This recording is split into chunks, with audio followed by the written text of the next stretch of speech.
And we're live. Hello, everybody, and welcome to our character creation stream. The first stream of many leading up to the launch of Setting Off on May 13th.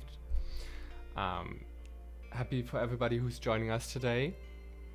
We are going to talk everything character creation. I am joined today by the wonderful Jasmine.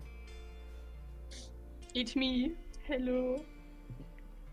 And we do have like pretty much always Ori, Otero, Victor in the back listening in and maybe making illustrations of characters if they are worth his time. We'll see. Hello, I'm Ori, and my English is not the best, but I try my best. Yeah, Your English is fine. your English is fine, and we're very proud of you. So, I would say we dig right into it. Character creation in Setting Off is pretty straightforward. So just to give everybody an overview of how it works is you can see the character sheet right here. Generally, it consists of 4 steps. First, you allocate 80 attribute points to the 8 attributes. So on average, you have 10 in each attribute. Then you pick an origin feature, which represents your character's ancestry, their species, everything they went through. It's like a single feature that stands out among all of them. Then you pick skills. You essentially have 10 skill points to spend to choose skills from the different skill trees. And finally, you spend 1,000 coins on your starting gear. Cash. So, what character should we be doing first? I always wanted to play an edgelord. Alright. So maybe something roguish and dark. Alright. We can definitely do All that. boding and handsome. Yes. Tall and handsome, that's definitely something we can work with. So, going through character creation, first we're going to allocate your attributes. So, if you want to be roguish and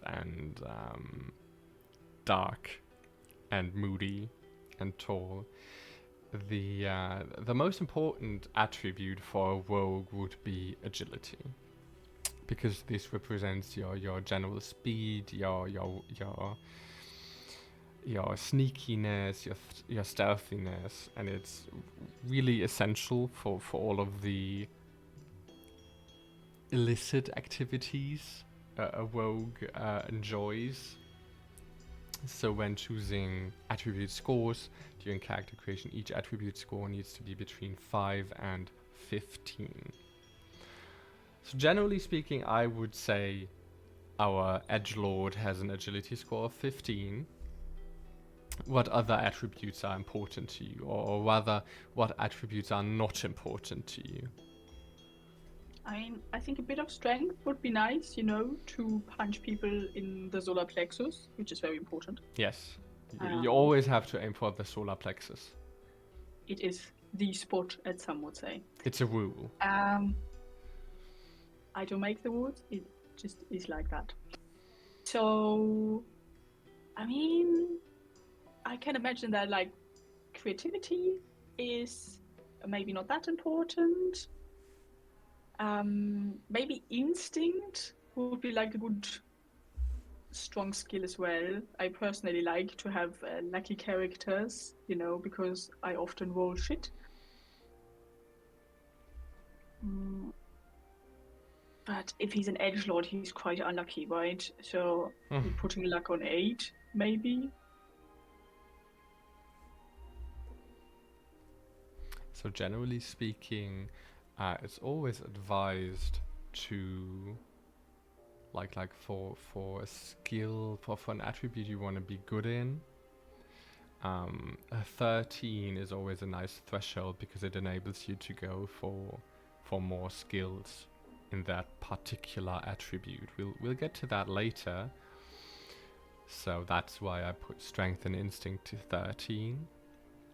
And at the same time, this means that the lower values to even out 13 and 15 would be 5 and 7. So I'm just gonna make luck 7 and we see where it goes, because at the moment we still need to even out the higher attribute scores. We would need to reduce I think a total of 3 points at the moment.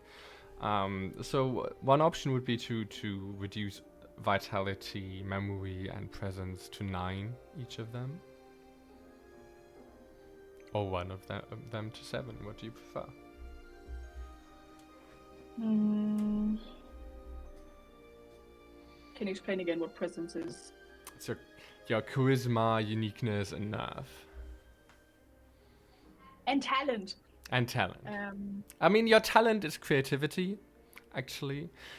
Presence is the attribute you need when talking or interacting with people. It is the social attribute, and whether you want to deceive or intimidate or persuade or any kind of interaction always goes via presence.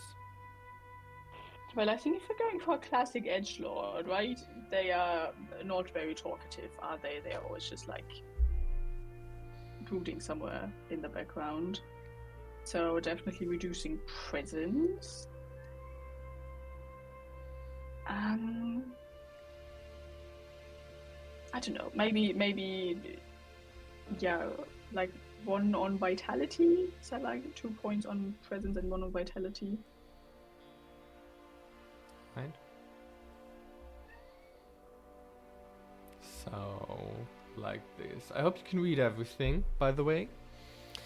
But this would bring us to Vitality 9, Strength 13, Agility 15, Instinct 13, Memory 10, Creativity 5, Presence 8, and Luck 7, which in total would be 80 attribute points. And what this essentially means is that our character is more combat related, especially with strength and instinct high. These are like very important attributes for combat. They can definitely make a stand, while at the same time with their very, very high agility score being able to do all of the roguish activities like stealing and sneaking and stealthing around. Sounds edgy. Sounds good. Yeah. So at the same time, what our character can't do, any attribute that's below 10, vitality, creativity, presence, and luck, we can't pick any skills out of these attributes because we're basically so inept at them that we just don't have a talent for them. Especially for creativity. Creativity 5 means we have like a very, very low success rate whenever anything's related to performing, whether it's like singing or playing a music instrument or crafting. So everything that's a creative process is very difficult for our character because he has a hard time putting himself out there, right? Yes. Yes. Yes, he does not like. We do not perform. We do not perform. There is a risk of embarrassing oneself when performing, and we do not want that. I mean, like losing crafting is a bit of a bummer because that means you have to go shopping and talking to people. But we can just maybe steal shit. Or maybe we have party members who can balance that out. We'll see. Hopefully. We're just going to create an entire party. So, based off our attributes, we can already derive the secondary statistics. So, each of our 8 attributes relates to one of the right hand statistics. Specifically, if we have a vitality score of 9, this means that we have a health of 9. It's always a 1-to-1 ratio, so our load is going to be 13, our speed is going to be 15, our initiative is going to be 13. A character doesn't have essence by default. Being able to cast spells, being able to manipulate magic, and all these things is something a character needs to unlock. But it would relate to your choice of one of the memory, creativity, or presence attributes. So that's the first step done. The next step is actually more of a visual decision because it is the origin feature. So what does our edgelord look like? Setting off is a setting agnostic system, so essentially you can pick anything you want, any kind of species or visualization you enjoy, and then you have a list of origin features to choose from. These should cover almost anything you can think of as far as like background or ancestral advantages go. Like you can glow in the dark, you can have dark vision, you can just be very privileged in your upbringing and have additional money. You can excel at any of these statistics. You can have a tail, you can have echolocation. Well, my mind was drifting instantly into two directions. You know, recently finishing Star Wars, I was like, yeah, maybe like making a Sith character, like an edgy Sith. Yeah.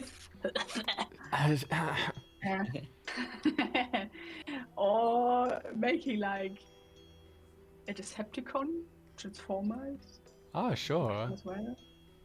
I mean, So maybe again for the Decepticon one. So going for like a cyborgy character also fits the edgelord aesthetic. for sure. So I'm just gonna put Decepticon into the origin field. So we do have a clearer visual, and now we have to choose an origin feature that kind of matches this. Well, it's either glow in the dark or night vision, isn't it? Is it? Glow in the dark, I think, is a bold choice. Edgelord, yes! He's edgelord, make edgelord. I mean, edgelord is good. Edgeboard is good. So we've got Edgeboard. He can definitely glow in the dark. He can have like flashlights built into his frame. Other things that might make sense would be the natural armor feature, which would kind of depict his metal body automatically reducing physical damage they take.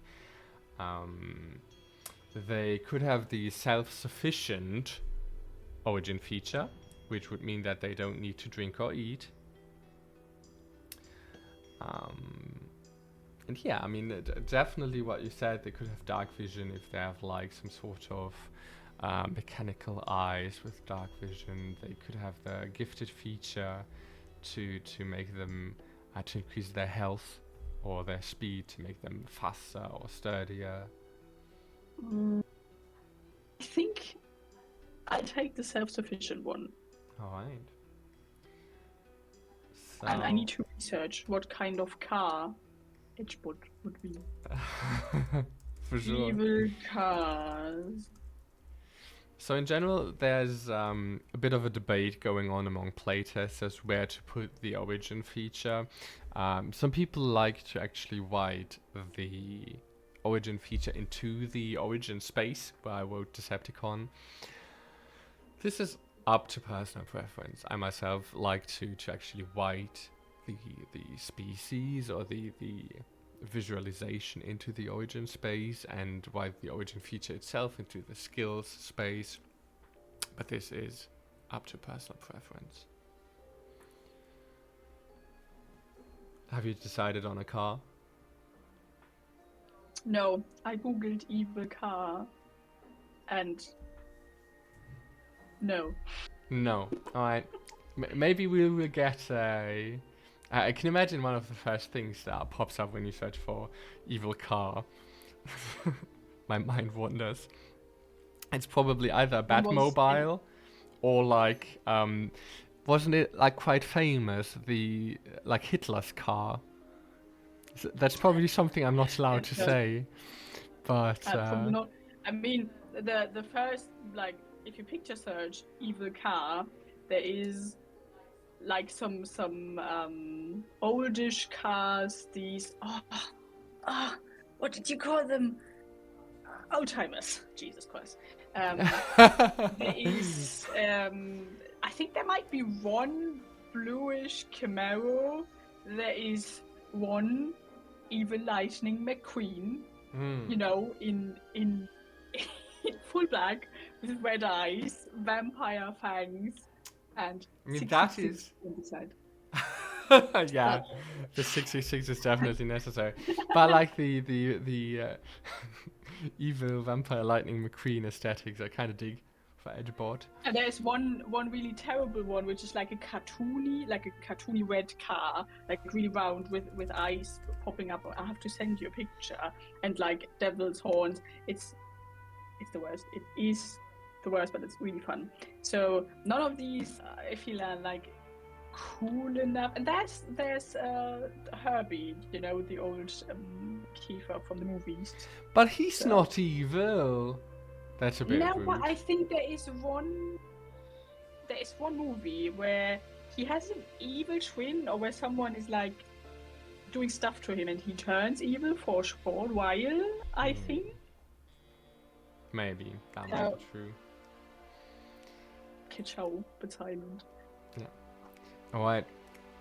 So after allocating our attributes, picking an origin feature, the next step is the most important step in creating a character and setting of like the biggest, the most time-consuming stuff. It's picking our skills. Now, we probably don't have time to go over all the skill trees because there's, I think at this point, 50 skill trees with over 400 skills in total. So there's just a lot to pick from. So we are kind of gonna go with rough ideas, rough suggestions. I can just run a few ideas by you. Because obviously first, and the most important thing for Edgeboard is going to be the roguish, thievish abilities. How do you feel? Like, do you want to be more of a thief or more of like an assassin? Well, if we're sticking to the Transformers idea, I think more of an assassin. I need like a gun with a silencer. Alright. So I think Or steel wires. Alright. If we really want to like dish out damage, the most important thing to get as far as skills go is sneak attack. Now this is very traditional for pen and paper systems. It's some sort of secret attack. How this works in setting off is that, but you basically need to hide yourself, and then you can make a special attack which uses agility instead of strength and which basically boosts your attack damage. It needs quite a lot of preparation in combat. You need to move to a hidden location, you need to hide, and since setting off doesn't differentiate between different types of attacks, this basically eats up a lot of your damage potential otherwise, but then gives you the ability to do this big oomph attack, this really like very, very high single target damage strike. So that's very, very important. I personally would also definitely, just to make it a bit easier to get into that hidden position, to kind of get this sneak attack out, I would definitely pick Tiptoe so that you can sneak faster. And this already, because sneak attack is quite expensive as far as skills go. This eats up 3 skill points. Tiptoe eats a single skill point, so we are already at 6 skill points left. if we go in combat, I would also definitely, like, these are all skills from the stealth skill tree, by the way.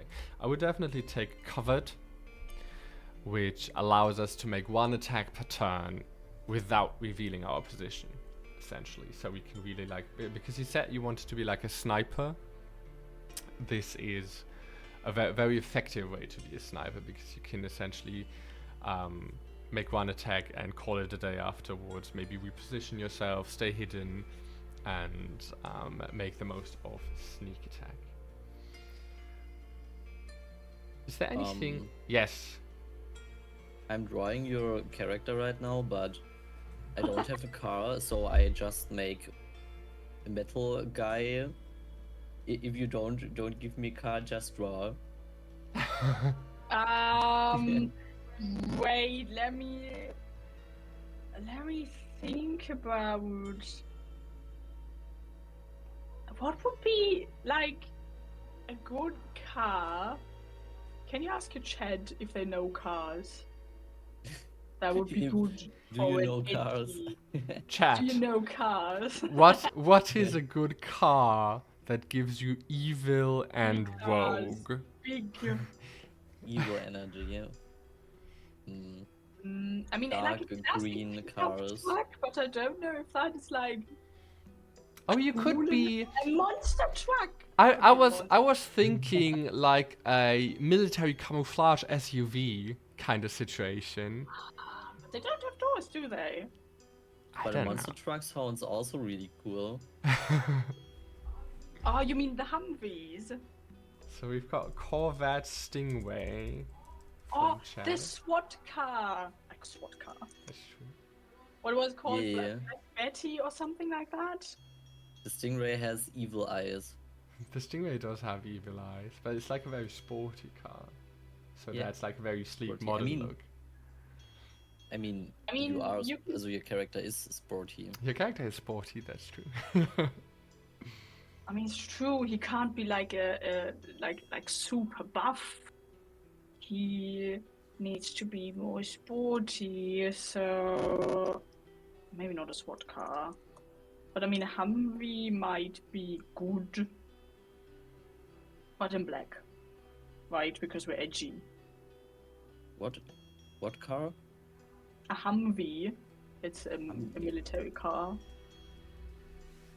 HUMVE. Ah, yeah, found. So Looks like a it's- cube. Yeah, it's very Yeah. angular. I mean, this is like, I feel like a classical military car. This is made for efficiency. Corvette Stingray is kind of sexy too, isn't it? Let me check them out. But you can Imagine- Corvette is really nice, right? It's like a classical secret agent car. That fits better, doesn't it? Maybe. Maybe. Let's take it. This is a good thing. Let's take a Corvette Stingray for the Corvette. character. Yeah. Yeah. And it's got Cute. it's But in got to be black, black, that's white, important. black and red eyes, maybe like typical villain color scheme. No, it's an edgelord. He needs to have mismatched eyes. You know, he's an outsider. Oh, Nobody likes- maybe one of his headlights are broken. right, like a scar because Yeah. it got broken. Yeah. Because they got attacked by the. Broken headlights. And color I think The eyes? of everything. black, Color Black. colored. Black. Everything. like Black. shiny Like shiny black metallic black. And grey. Yeah, it's like chrome and black, grey. That's it. Black and black. Okay. It's an edgelord. About the headlight. Is this a light on the head? Oh no, the headlight is character? like when you talk cars, a headlight is like one of the front lights, but if you draw it as a Decepticon, as like an android machine, the headlights turn into the eyes, I would say. I mean, Ah, I mean, Ori is having a sketch, and it's humanoid. It's Alright, a yeah. guy with a mask. Alright, so it would That's basically just be the base, yeah. it's just the base. All good. It's just all Um, good. But yes, it would be. I think it would be one of the eyes. It really depends if you want to make like a humanized. And a cape, you know, where you can like burrito inside. But yeah, or you can basically take this into two directions. Either you make like a humanized car, or you make an actual transformer type android machine person. I feel like it's really hard to. It's design probably very Transformers. hard to draw a transformer. Okay. Is there? I a never comment? drew one before. So Well, the chat. Ah, there is. No, that's not a Corvette. Is it Chevrolet Corvette? It's always a Chevrolet. Well, alright. Sideswipe is a Corvette, but we don't care about that.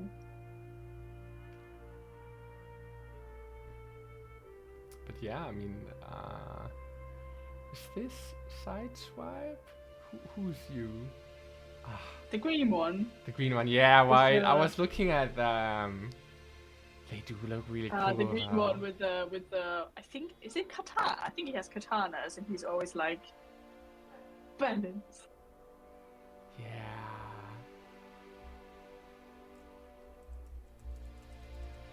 you can send also links in the Discord chat if you want. Yeah, I'm just sending you this link I because can. I think this is a great reference for like a. For like so this is Crosshair. I'm sending you.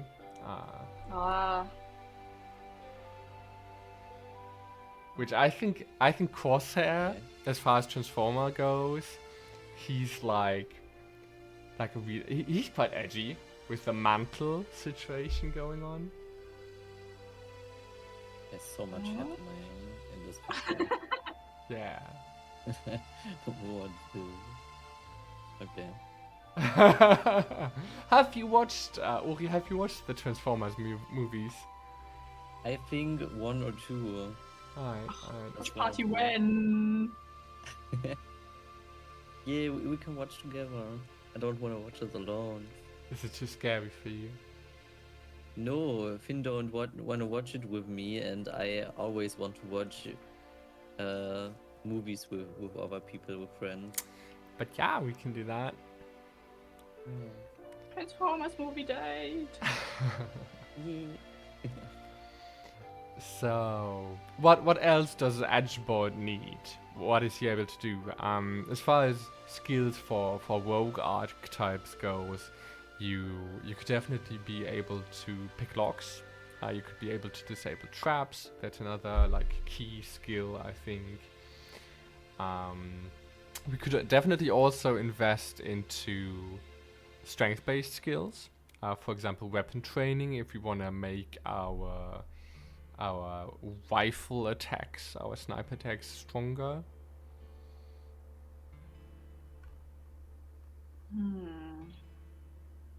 Well, I'm trying to picture them in my mind. What kind of skill they could have.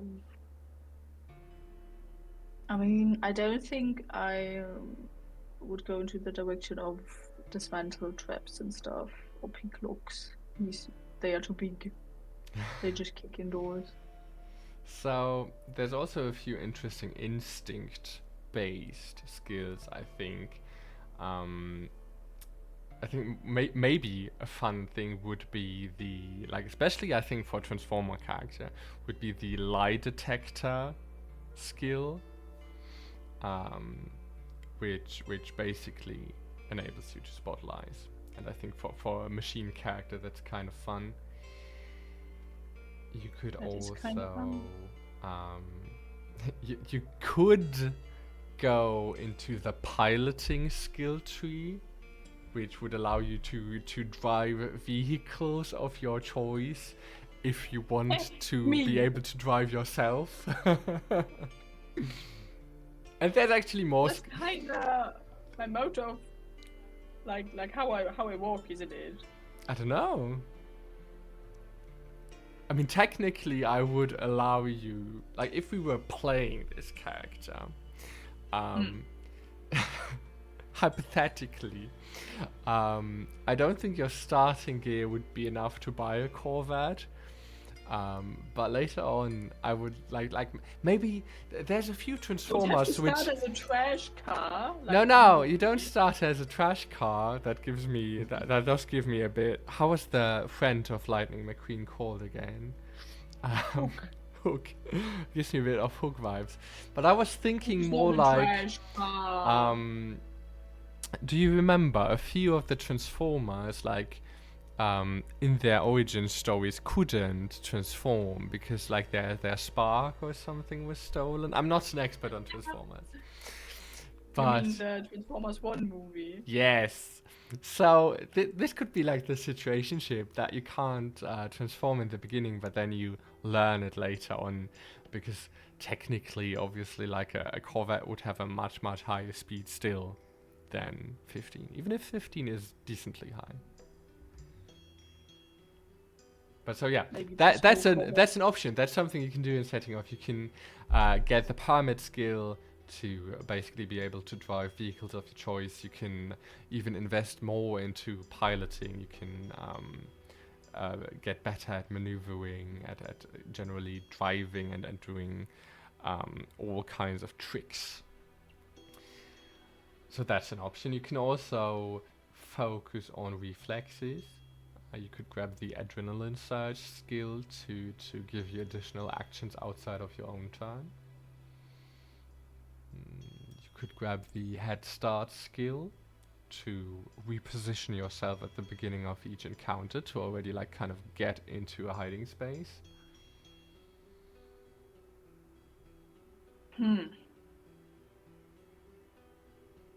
You could invest into the survival skill tree and get the analysis skill, which, if you succeed on an instinct roll, lets you learn the habitat, behavior, weakness, and rewards of enemies you're facing. And if you were to go further down the analysis road, you could later learn their entire statistics, kind of like scanning the enemy. Kind of fun. Yeah, let's go with this. Right. So, and this is actually a nice example. How many meters is 13 feet? 13 feet? How many meters? Yeah. So that should be like a bit more than 4 meters. Why, is that how big you are? Yeah. I mean, I just checked how big Jazz is in the movies, and Jazz is like the smallest Transformer. He was like, was he a Porsche? I think maybe he was a Porsche. And he is 13 feet. Bumblebee is 16 feet. No, Bumblebee stands 7.5 feet. Wait, never mind. So, like 13 feet is like decently small for Corvette Transformers, I think. Whatever you say. But yeah, I think I think if I remember the Transformers movies, so being like twice as tall as a bit more than twice as tall, like 2.5 times as tall as a person. That probably sounds right for small Transformers. For like Bumblebee as well. Could see Optimus being bigger, but yeah. I mean, Bumblebee is like 5 meters, right? Like I'm gonna check how big Optimus is. He's big, isn't he? Optimus That's what she Prime, said. height in meters. Optimus Prime is. I don't want this. He's like. It's nearly always 6 meters, or roughly 19.6 feet tall. But that was pretty close Yeah, with your 5 meters estimate then. No. I think Bumblebee is like 5 meters. He's not that small, but Jazz was the smallest, so I think that fits. Alright, back to this. So we have analysis. Anything else you fancy? You have 2 skill points left, basically more or less 1 skill, depending on which one. Can I have the skill where I can hide at the start of the round? You can't hide at the start of the round. You can move at the start of the round. There is no skill for just auto hiding because you need to be in a hiding spot.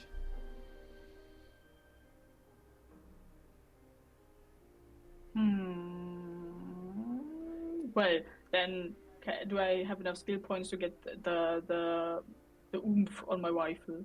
Oh yeah, for sure. That's actually just one skill point, so we could get that, and then I think maybe a mobility skill would be nice as well, because there's a few that only cost 1 skill point. A lot of the other things we talked about are pricier.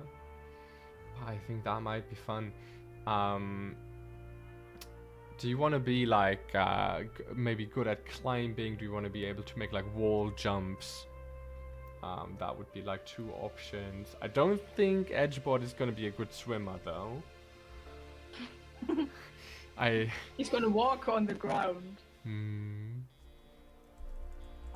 Sure. I mean, some mobility skill would be fun, wouldn't it? I mean, they are often very sporty. Yeah, it's just. I think let's give him a wall jump. I kind of see that. I think it's a very fun visual to get into position. Yeah.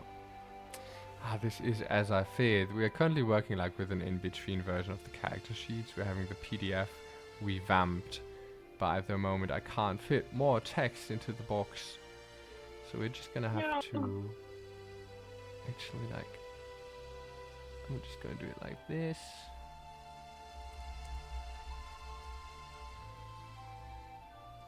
No. Alright. The design movie is making already looks so fun and edgy. Yes, That's you good. will be edgy. That's what you wanted, the isn't it? face is really great. Looks evil. It's.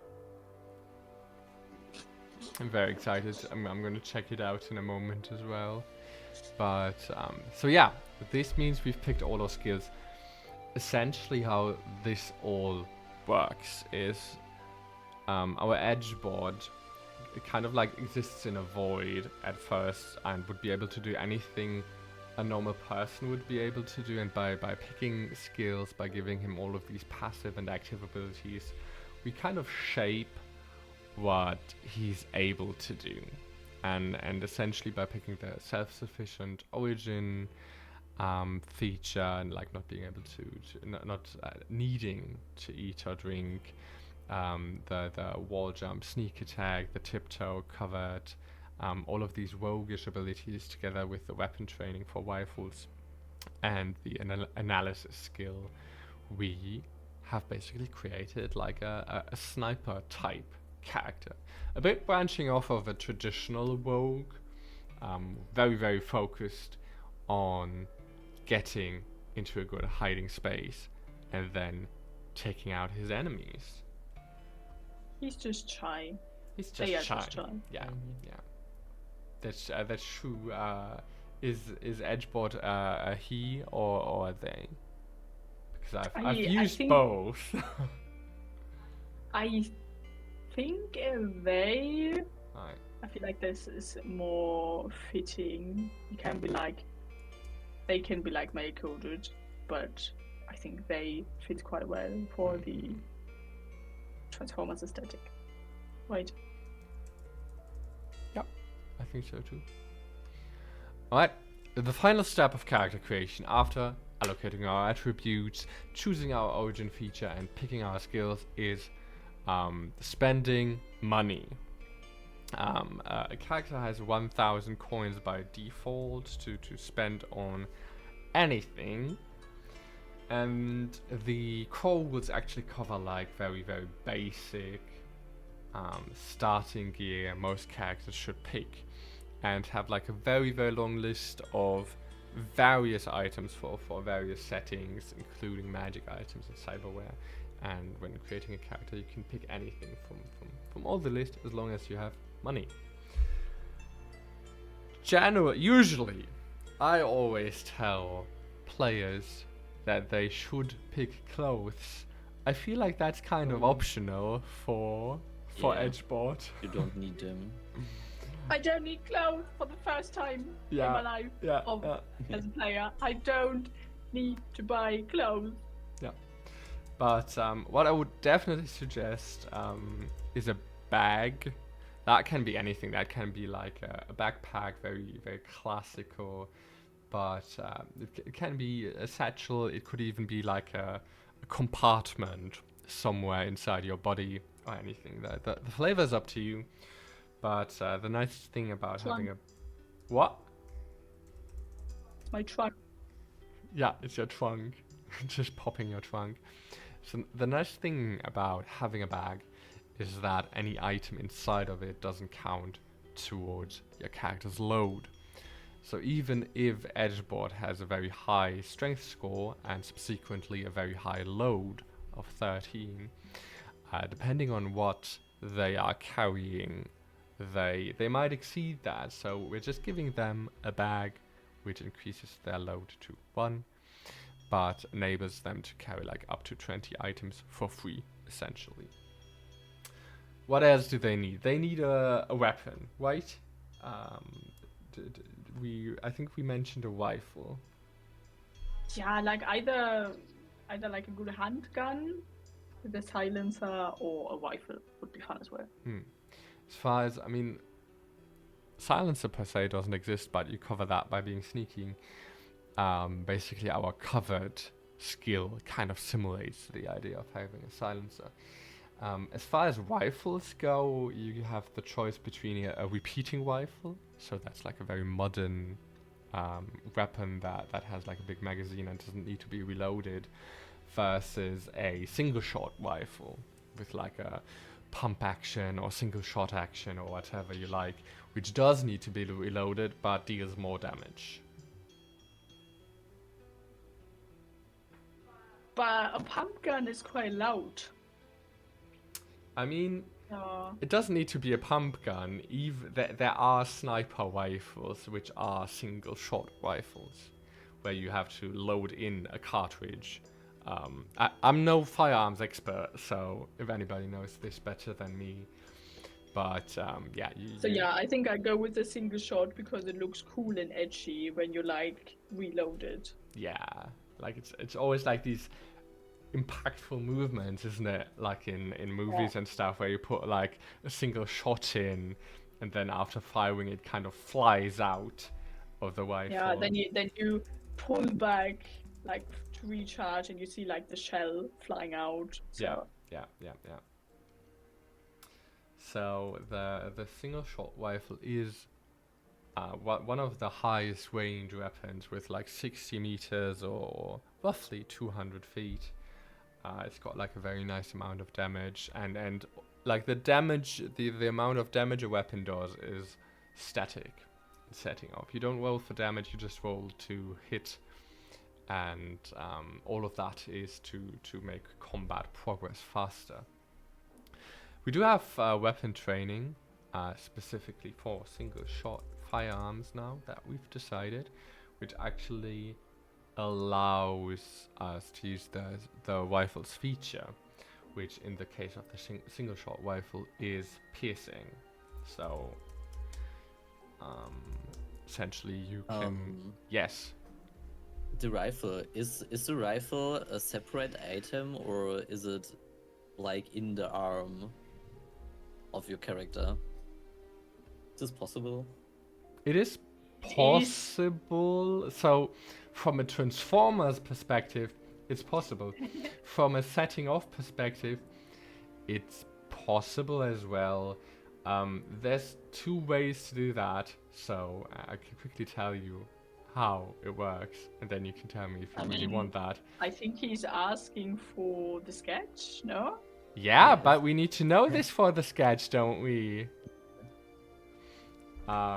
Because having, if you want it to be part of your body, there is a cyberware thing called weapon implant that would allow you to do that. But that would use up all of your money. So you would have a rifle and nothing else, which is fine, because you're self-sufficient. You don't need a water skin or food or clothing. But I would actually even don't have need to, anything. yeah, I would actually even have to remove your bag to pay for the weapon implant.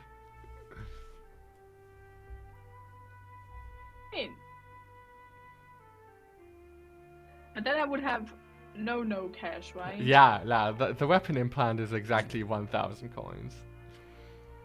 Wow. Because, and no, this might be controversial, but Someone else can carry stuff. someone else can carry stuff, that's for sure. And if I were, Yeah, why the implant is the better option for a Transformers character, isn't it? Yeah, let's go with the weapon implant, and the weapon comes out of their body. yeah, perfect. Okay, perfect. Because the cool what thing, was the weapon? a rifle, like a sniper rifle, if you want to draw it. Single shot rifle? Yeah, it's a single shot rifle.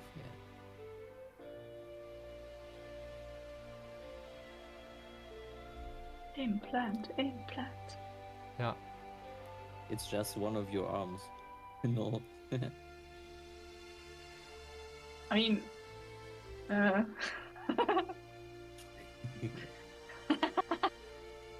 yes.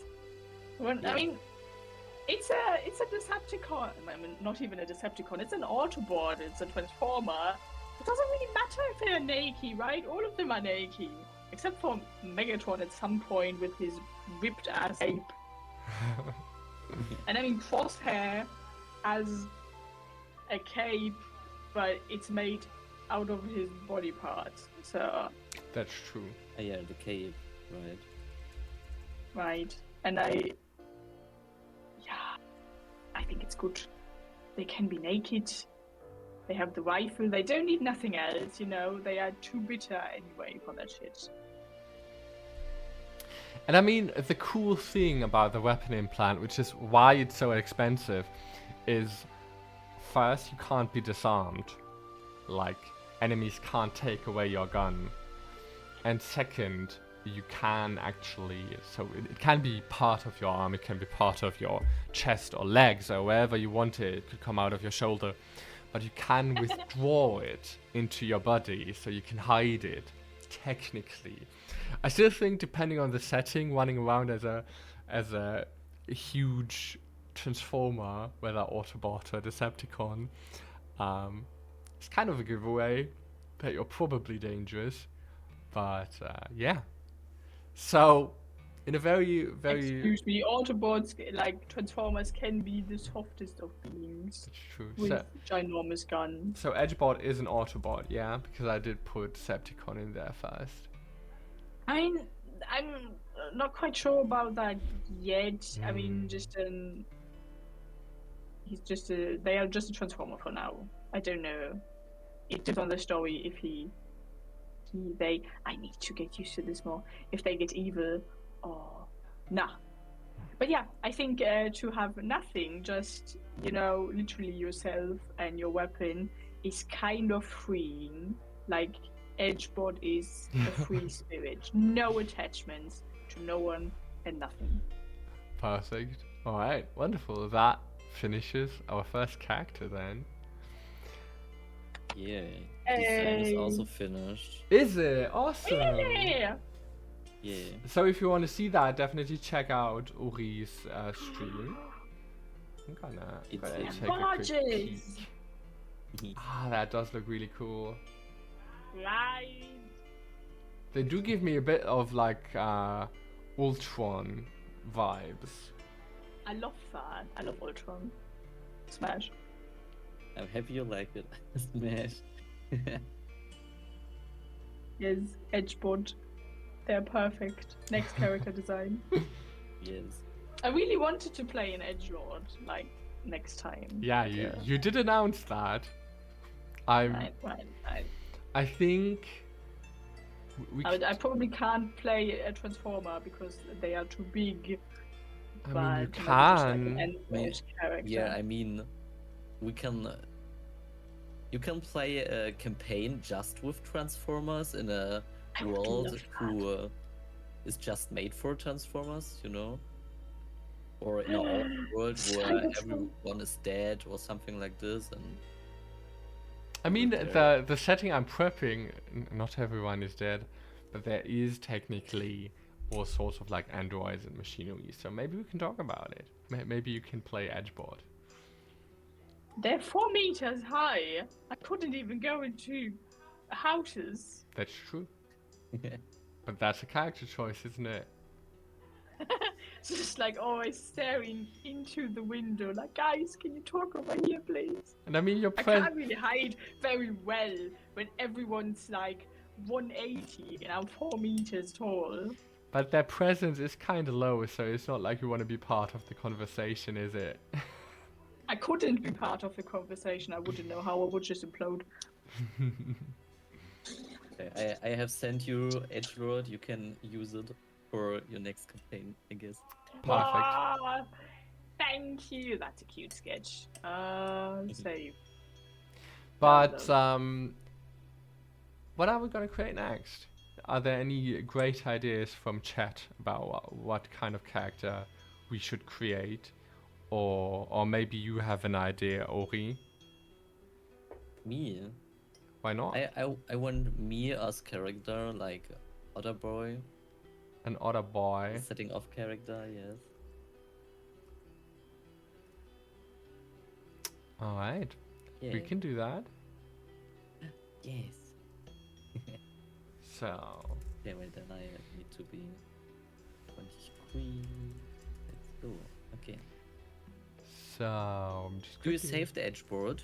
I did save you Edgeboard. delete? I did. Okay. I just have to actually. It's a good thing you're saying it because before I accidentally save over Edgeboard, just gonna create a new file. There we go. So yes, he is safe and sound. I will open a picture of me. Do you have to go deep into your mind palace to think about what kind of abilities you would have as a Yes, setting off that's character? me. Okay, Okay, let's go. so what do you want to be able to do? First of all, my memory is not 10, it's like 5. I mean, that's good. It's actually really nice to start off by picking your weaknesses, by reducing Yes. your And attributes. you can put the 5 to creativity. So 15 for creativity. All right. It makes sense. I mean, yeah, for sure. I mean, like, My English. Yeah, from the me good English. I Okay, can definitely see Ori as kind of. I mean, Ori is also an artist, isn't he? No. No. Yes, I am. I am. So I think having see. high creativity is already really nice for being an artist, and I personally I think I could see Ori as kind of like a spellcaster as well, maybe. I'm What? spellcaster. Yes. Maybe like water magic or something Because like that. because I'm magical. You're magical. I'm magical. Presence 15 and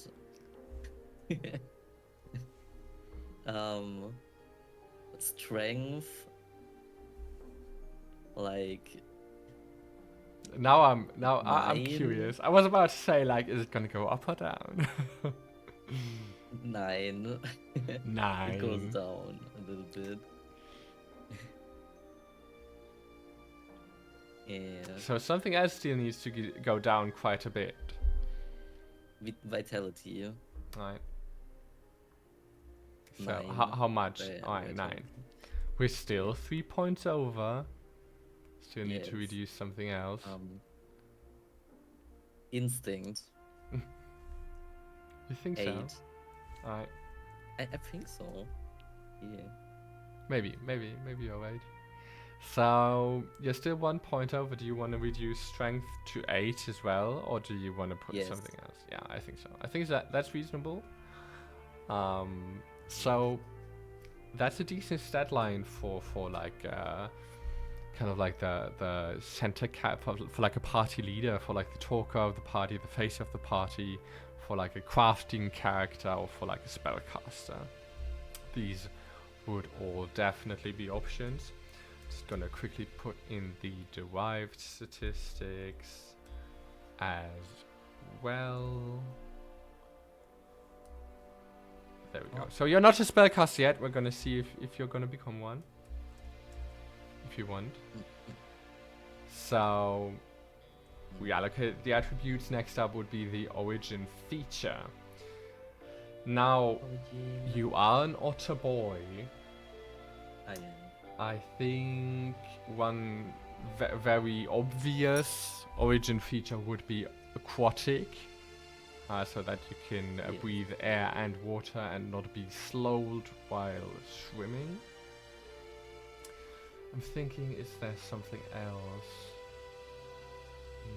I will, yes, I want this. You want this? Alright. Yes, I want this. I do think it makes the most sense. Yes, absolutely. Right. And then we already tackle the skill trees. Skill trees, okay, let me see. Creativity, Yes. yeah? You do have the skill document, that's tree, true. Yes, So 120. it should be. I think it should be still on page like 124 or something around there. It has changed a bit again since we're always like working on it.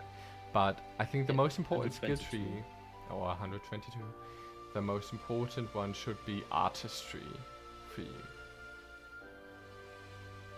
Artistry, yes. Acting, singing, dancing, or painting. Entertainer, painting. Yeah, that's what I thought. Yes. Punting, painting. There we go. Yeah.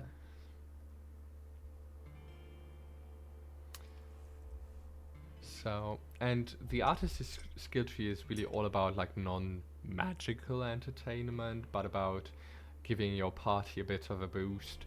This goes kind of in the direction of a 5e bard in the way that you can, with the crowd control skill, you can make a performance. You could basically start painting something and give yourself advantage on non-hostile actions against everybody who sees you paint, who's so enamored, You mean like I do all day like you do all on day. stream? Yes, you have advantage on rolls against all of us. Okay. Yes. Yes. So that's an option. There's also now for level 1 character, there's the lesser degree skill, which would allow you to take the help action at range. Basically, I don't know. For Uri as a character, for you as a character, you could like be making a very quick sketch to cheer on your allies in combat. So if you wanted a combat ability, lesser degree is more in those terms. And there's So like I will draw the enemy, but like I don't know. like a caricature, What? like a caricature of the enemy, like in a very embarrassing or very ugly kind of way. Yeah, like this. Yeah, I want entertainer and crowd control. Alright. I want him. And so just to be That's complete, one other two option you points. could pick would be the patron of the arts skill, which I think is a very fun thing, because essentially you get a patron. You get somebody who really enjoys what you're doing. You have somebody like it's your number one fan, who always subs to you on Twitch, and Lucy. yes. So you have this one person who actually becomes a non-player character in the campaign, who you can go to and visit and ask for help and anything. So that's a perk already. But if you take the skill, you immediately get an item worth up to 1,000 coins. This is Lucy, not. who buys me all the games I want because Yeah. I don't have money. Now Perfect. this is money you have to spend on a single item. So you can't just be like, oh, so I have 1,000 extra coins for anything. No, but you could potentially pick magic items, cyberware, a variety of interesting things. Wait, it's like I have the skill, so I just get 1,000 coins more. No, almost. Well, You have a budget of 1,000 coins you could spend on one item. If you choose okay. an item that's worth 700 coins, you don't get 300 coins as cash. It I just get the item, yeah. and Lucy keeps the rest of the money. Yes, that's how it works. Because, because I don't know, a platform, which how is it called? The platform where you can like make a gift list. Was it Throne? Yes, Throne. Right. It's Throne. Yeah, they decide to keep the 300 coins. Okay.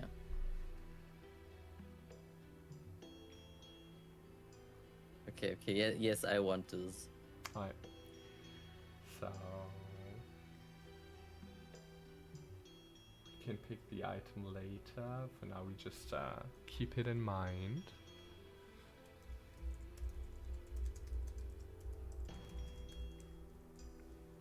And so you've spent a total of 4 skill points, leaving you with 6.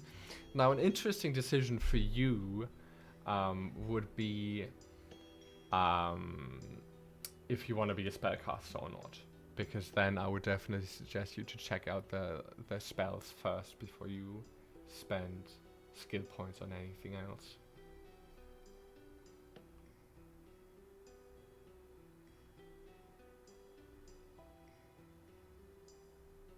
So many creativity skills. Yeah.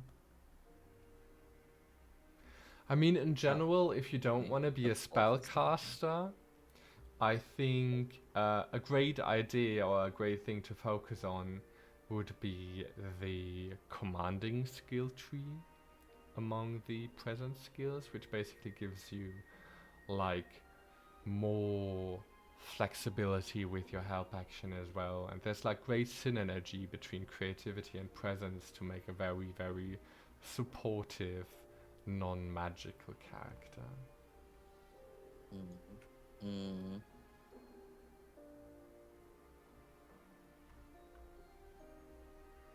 Activity, it's presence here. Commanding.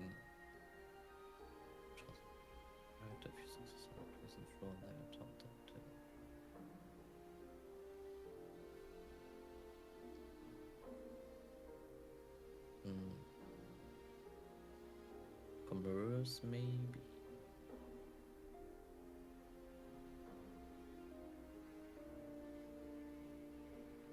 Work. Nah. Each.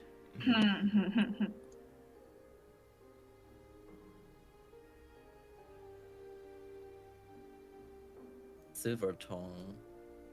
I thought so. Looks Yeah. good. So that basically setting off uses stances to define like NPC actions toward the player characters, which are from like hostile to loyal. And most NPCs are neutral to the player characters at first. And if a character has Silver Tongue, the initial stance is friendly instead. So it just makes it easier for that character to interact with most people, like with merchants, with commoners.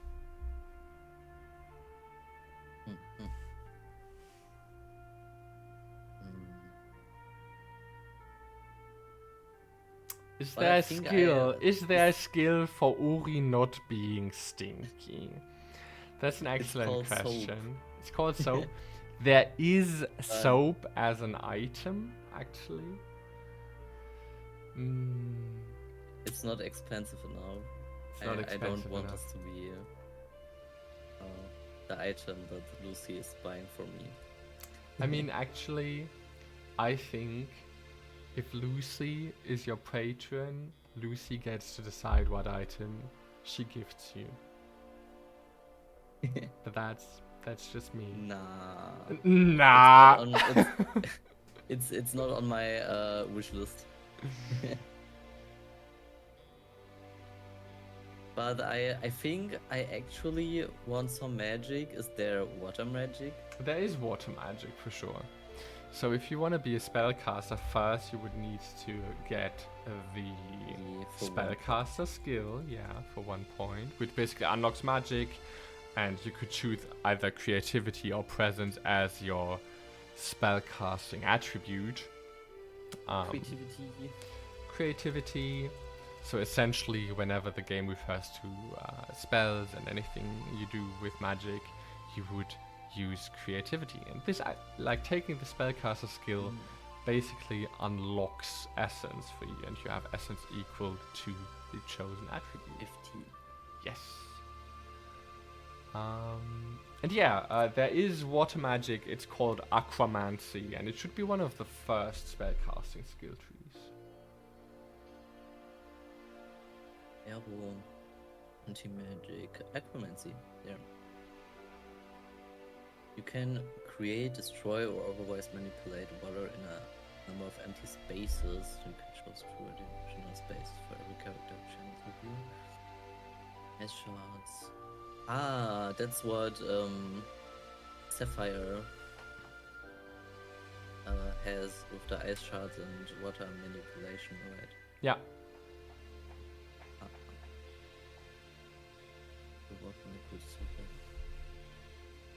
Ooh. Ooh. Wait. Water walk. Can I cast this on myself? Yeah, you can.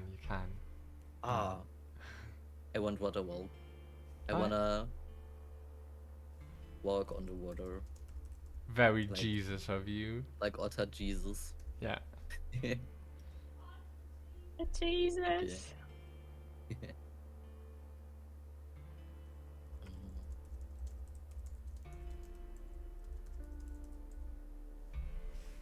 So this is actually, I'm going to scroll down a bit so you can see this properly.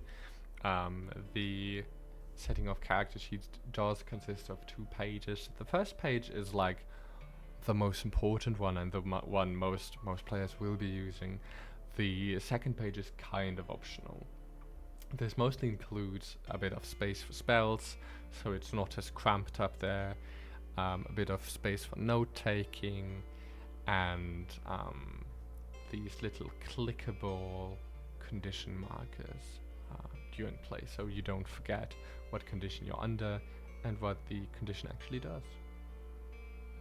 I have a question. Yes.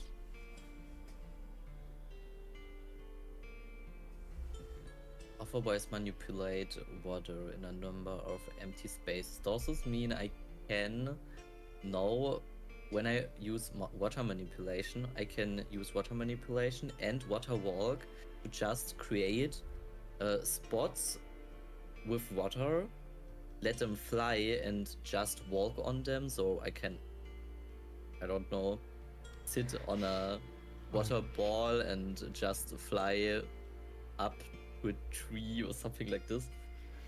I mean, yes and no.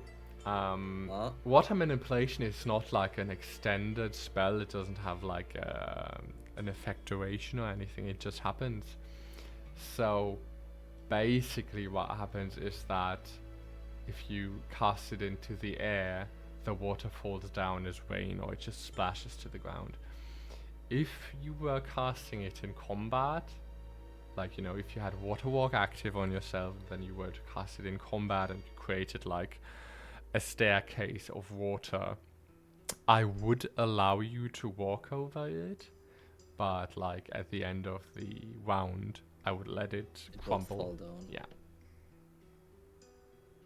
It's not an extended cast. Yeah, I want water manipulation. Alright.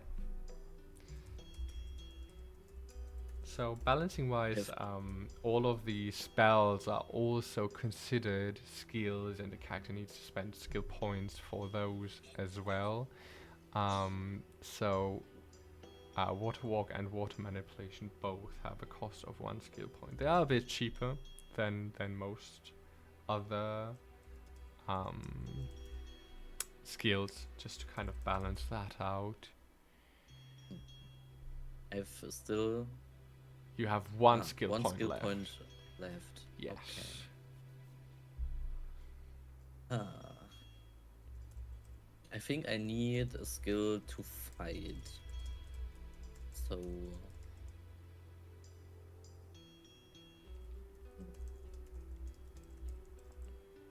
maybe a weapon training for something. Your strength is too low.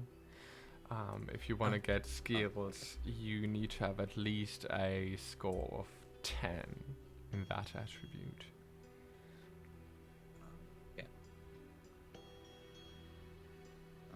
Then maybe another spell. But you can still get a weapon. I just want to clarify this. You know this, but Yes, for our audience, I want to clarify that any character can use weapons.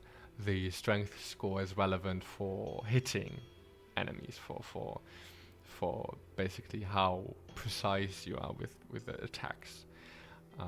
You can still use a weapon. You're not super effective, you're not super trained with the use of weapons, and you can't get any skills unless you increase it later on.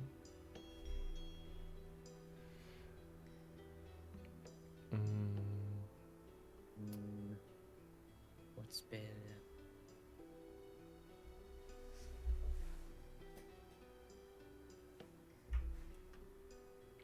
Now, most combat spells have a skill point cost of 2.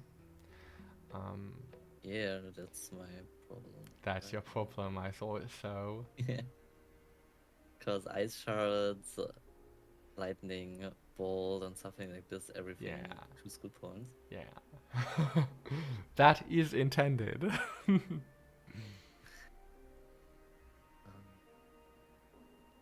Maybe air manipulation. Wait, air was Luft. Yes. Okay, yeah, air manipulation. Sure. Then I can't fight with magic, but I can serve. That's true. I mean, and I'm gonna say, I personally am a big fan of letting spellcasters get creative. So if somebody, like if you're creative with water manipulation, I feel like you can weaponize water, and I feel like you can weaponize air. Air is a bit more difficult because you could, like, obviously you could be like, aha, I'm gonna destroy the air surrounding my target to suffocate them, but then again at the end of your turn the surrounding air would just fill the space again. But if you somehow manage to create a vacuum I can make bubbles with water and air. yeah, probably, sure, Like- I would allow that. And hi, Onkelchen. Knocked Hello. me down and into strength. No, I'm lucky. No.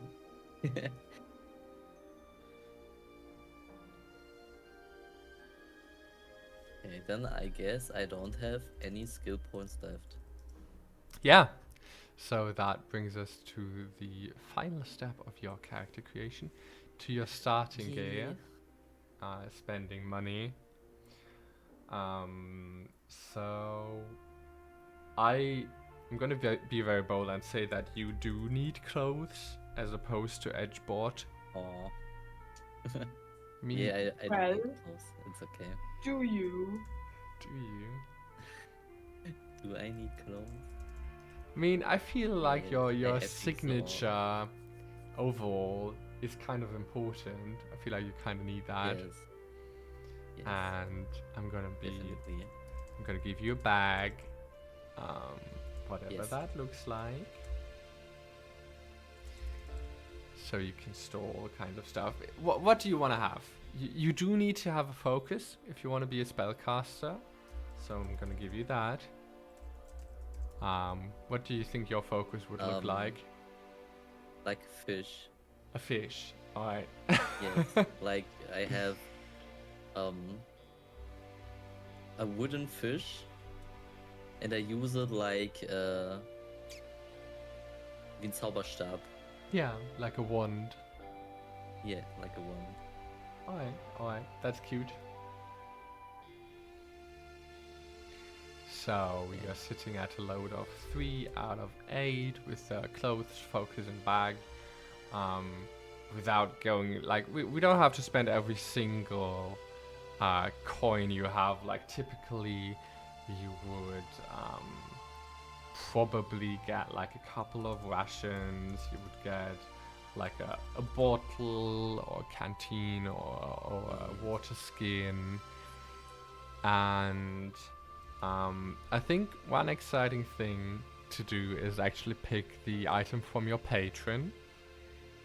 Yes, I'm looking right now for an expensive item.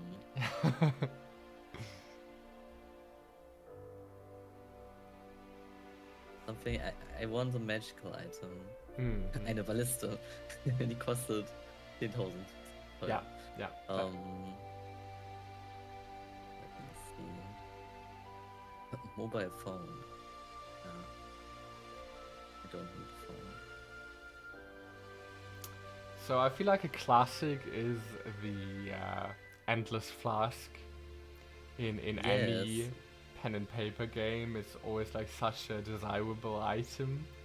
So that would be an option. You could. It's a good option. It's a good option. That's true.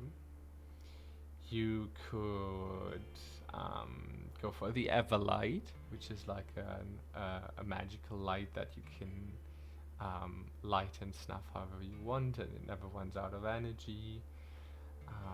There's very, very basic, like +2 to one of your statistic items for every statistic there is. There's like the lesser wing of health for +2 health. There's the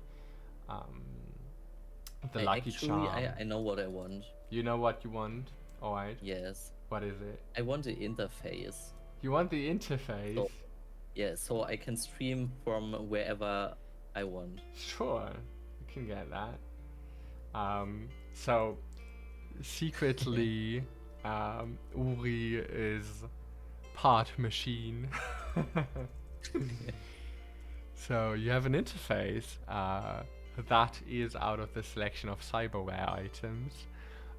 But yeah, you're always online, you're always connected, you can always stream. I'm always online.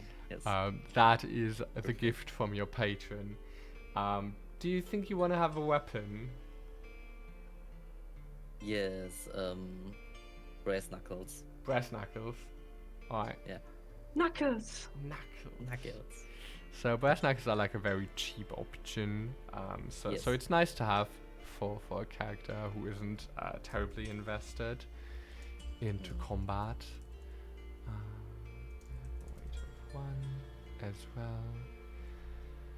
And so this brings us 1, 2, 3, 4, 5 items to a total carry capacity of 5 out of 8. It's very important for me that encumbrance, carry capacity, load capacity, whatever you want to call it, is easy to calculate. And for the most part, except for like armor and very heavy weapons, every item just has a weight of 1. I think that's much easier and kind of realistic for the most part for many items. And there you have it. There's your brass knuckles, and there is your finished character sheet. But I want a net or something like this so I You can want a catch net. fish. Alright.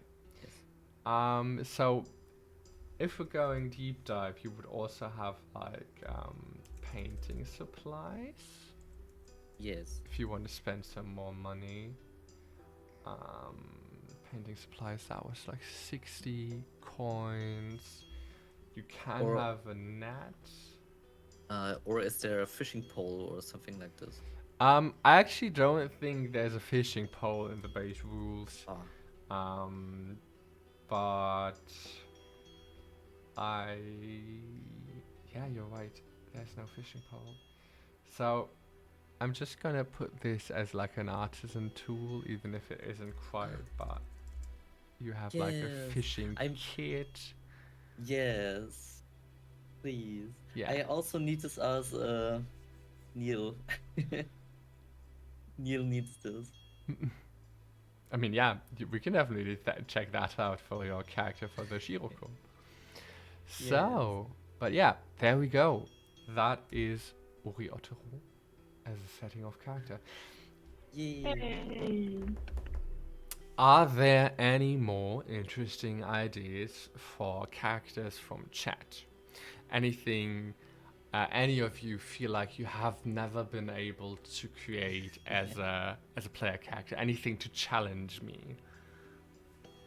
I mean, I think I have some people who watch Cowboy. A Cowboy. Yes, that's what.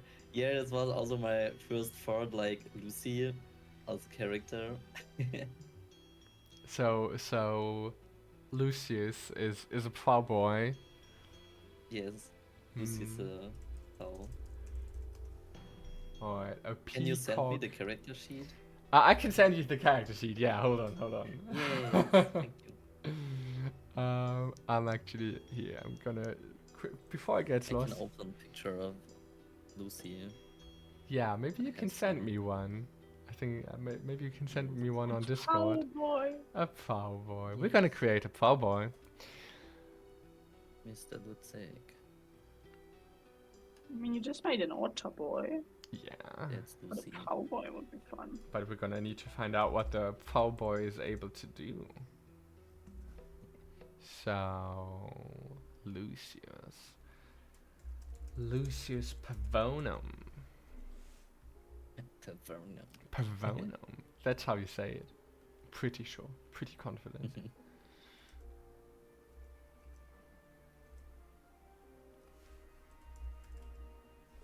So, let me quickly reset this. In the meantime, make sure to follow Uri and make sure to follow Setting Off and support us, because we're like, both of us are freelancers and we're working very hard on our projects, so you know that So goes why a if long you don't way. follow me? I don't do things. I mean, you're starting streaming again, so maybe it's gonna stick, and if it does, I think, I think it would be very smart of people to follow you as well, because Well, you're a You funny have to say that. person. I have to say that. Maybe not. being funny is everything I can do. That's a very, very important skill. So, Lucius Pavonum. Let me see. Alright. Yeah.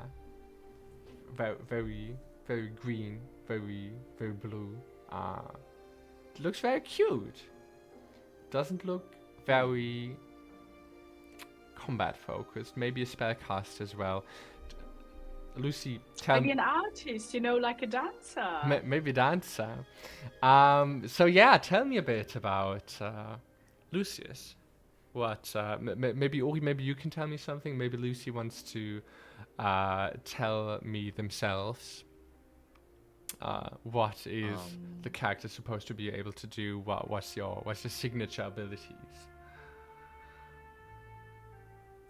I mean, we stand a good fall. Preach. I think strength is more like 5 or something like just instantly making them weaker than yourself. Yes. Ori macht das, ja, perfekt. Macht das. Ich würde ihm nicht zu sehr vertrauen. Siehst du, er hat direkt eine falsche Entscheidung. Okay. Oh, thank you, Jeff. Vitality is like a 7 Yeah. or Right. 8, 7. Hey, 7 is a great value for me personally because I do enjoy putting attributes at 13, and this balances out quite nicely. Yeah. I will put presence to 15 because it's a foul. Yeah, I thought so too. Also, just for our, can you translate an Elden Ring level? Fine. I can try that in a second. And just for our non-German listeners, I'm quickly gonna say that a pfau is a peacock. If you don't know, so we're transparent. We are making a peacock boy. So can you translate an Elden Ring level? Oof. I've played Elden Ring extensively, but it's actually not that easy to have a one-to-one translation because not all of the attributes are combat related in setting off. But so the idea is vitality is your vigor. There's not really an endurance stat. Strength and dexterity are both strength in setting off. There's only like a single combat-related attribute when it comes to weapons. No matter what weapon you use, you always use strength. And intelligence and mind are your choice of memory, creativity, or presence, whatever you want to use for magic. There's not really a faith attribute, and arcane is luck. I think that's the best conversion I can give you.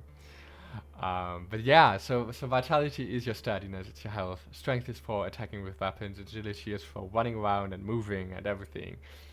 Instinct is your reflexes, how fast you react to dangers, how fast you are in combat. Memory is like your knowledge, your learning, everything you remember. Creativity is your finesse with your hands, your creative spark when it comes to music, dancing, and creating things. Presence is your charm, and luck is your luck. It's really everything else, basically. Whenever something's up to chance, I do enjoy to make a luck roll out of it. I will put agility to 14. Sure. I do feel like a peacock could have positive or like a higher luck score as well. Yeah, this too. But I think about who I will make under 10 then. So does Lucius have good memory or not? Because I feel like creativity for a VTuber is probably always quite up there. I don't know if I would be bold enough to reduce the creativity of any of you people. I would reduce creativity, yeah. You would reduce creativity? Alright. Yes. That's Peace. that's interesting. Alright. I draw everything for Lucy. Yeah, I reduce creativity to 8, but I increase it to 2 more in my character sheet. No. Alright. I just steal your creativity. We can make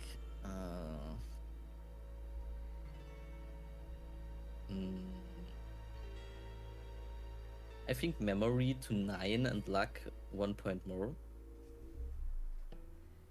Memory to 9 and luck more. Alright. Yeah. I mean, you even don't need memory or creativity to for spellcasting now because you had presence. You can do all of that via presence. Ich kann kreativ sein, wenn ich will.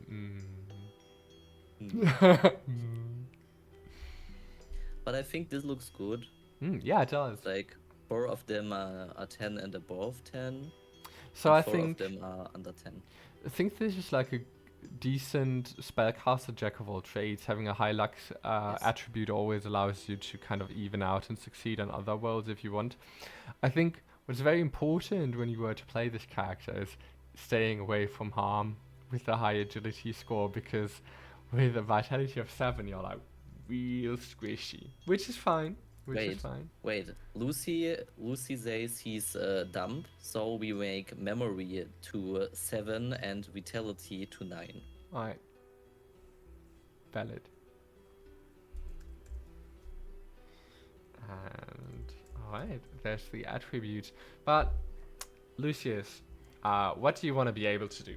What's important? Do you have any like skills? Do you want to be able to do magic? Do you want to be able to fight? Do you want to be like supportive? Are you a dancer? Are you a painter? Are you? Tell me about dance. I mean, I love a dancer character. I'm like a big fan of Final Fantasy, of the dancer class. I think it's always such a cool concept. Mm. Oh, Mm. kann kreativ sein, wenn ich will. I mean, if that's possible, It is. I mean, it is. we can make a dancer fight class. The thing Lucy. is, dancing is creativity. So, with a creativity of 8, we would need to change that again. But I'm just gonna wait a moment to see if Dance, if Lucius maybe has some ideas. I mean, we need a 10 for We need a creativity then, 10 right? to start being able to dance, basically. He's not gonna be a good dancer at that point. So I don't know if that's worth it. I don't know if that's just us wanting to see Lucius dance. Of this, this is actually something they do. Yes, I think we can put some points from instinct to creativity. How many? 2. 2. 2. Alright, so we're just switching these up.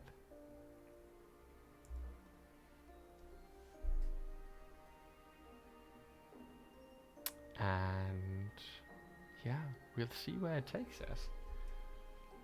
Okay, So- Essence 15 for present. If we make a I mean, yeah, magical let's peacock.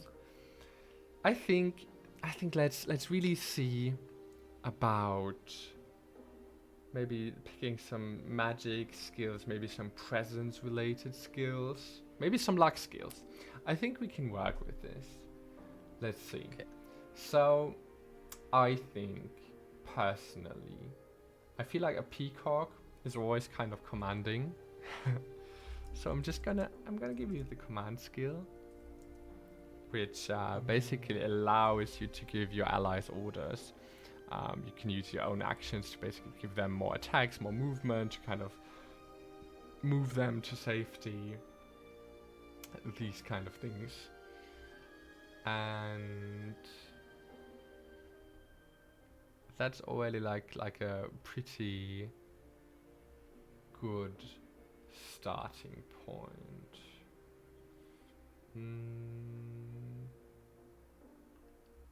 Let me quickly check something.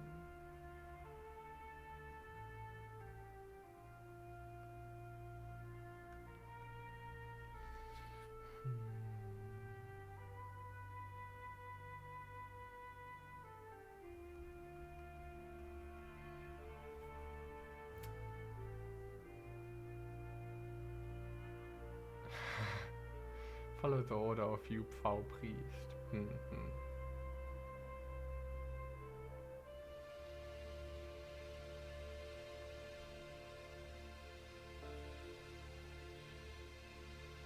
So, I think, personally, I kind of see the mascot skill for Lucius. And so this would allow you to use your own chance for your allies to make them succeed. And this kind of has a synergy with command. You order them to do something, and if they actually fail, like peasants, you could spend your own chance to make them succeed. Kind of like giving them the push they need. And this is like a very fun presence and like synergy which plays into the attributes you have. And then I would check out maybe some magic to kind of support that and use your very high presence score. So we're gonna make you a spellcaster with presence and 1 point for spellcasting. 1 point for spellcasting, unlocking your essence, and then we can see about what kind of magic we want to do. So what's a very peacocky magic? Something with sparkles. Something with sparkles, right? Or deception. And I mean, a peacock is a simp, so... So I mean, I was kind of, so if you say sparkles, I was kind of thinking maybe illusion magic, but being a simp and stuff, I was also kind of thinking about manipulation magic, being able to like charm others and pacify them, control them. Magical feathers as throw knives is coming in. I mean, yes, that would kind of go into creation magic to just like summon magical objects.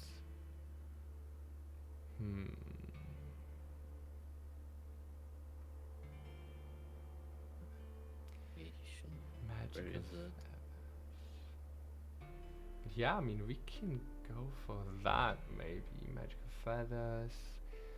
Let's see. I mean, they are organized alphabetically, so you can just go for creation scene. And then Here, creation. we can go for minor creation, which allows you to create small items like magical feathers and use them for an hour. You would technically, there's a few other things like magical light and magical hands and stuff like that, but we're not gonna bother with that for now, because if you really want to use them as weapons, I would go into the weapon magic skill tree, which has like a lot of really interesting and fun things. But so there's options for you to automatically hit your target with your magical feathers, make them deal more damage, and kind of like buff weapons, like by igniting them with flames or other elemental effects. But I think for now, I would, because you have very low strength, so it's very difficult for you to actually hit somebody per se. But that's why I would give you Seeking Strike, which makes your next attack automatically hit. So it's like an auto hit attack, foregoing the need to even roll on strength. And I can actually put these in here into the spell list.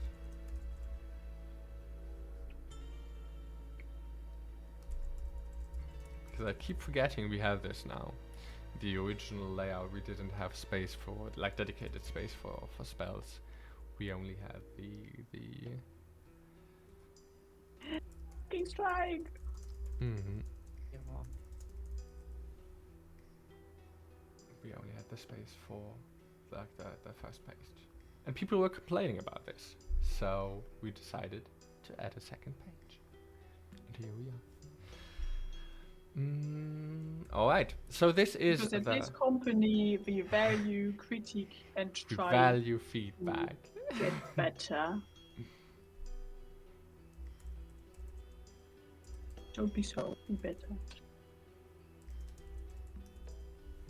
Yeah, and we are trying to be better. Alright, so this finishes the skills. And next up, as always, we would be spending our coins. We would buy all sorts of items. I think for Lucius, without actually Take clothing. sick clothing. That's actually what I wanted to say. I think that's probably very important. There is distinct, like a distinct item from the normal clothes all of you peasants have. There's an item called finery, which is like more expensive, more dazzling clothing. I would definitely give that to Lucius. They would need a focus to cast spells, and then maybe get a few throwing knives that are already like kind of forged like feathers, just to have them ready. And yeah, that's how I would make this character.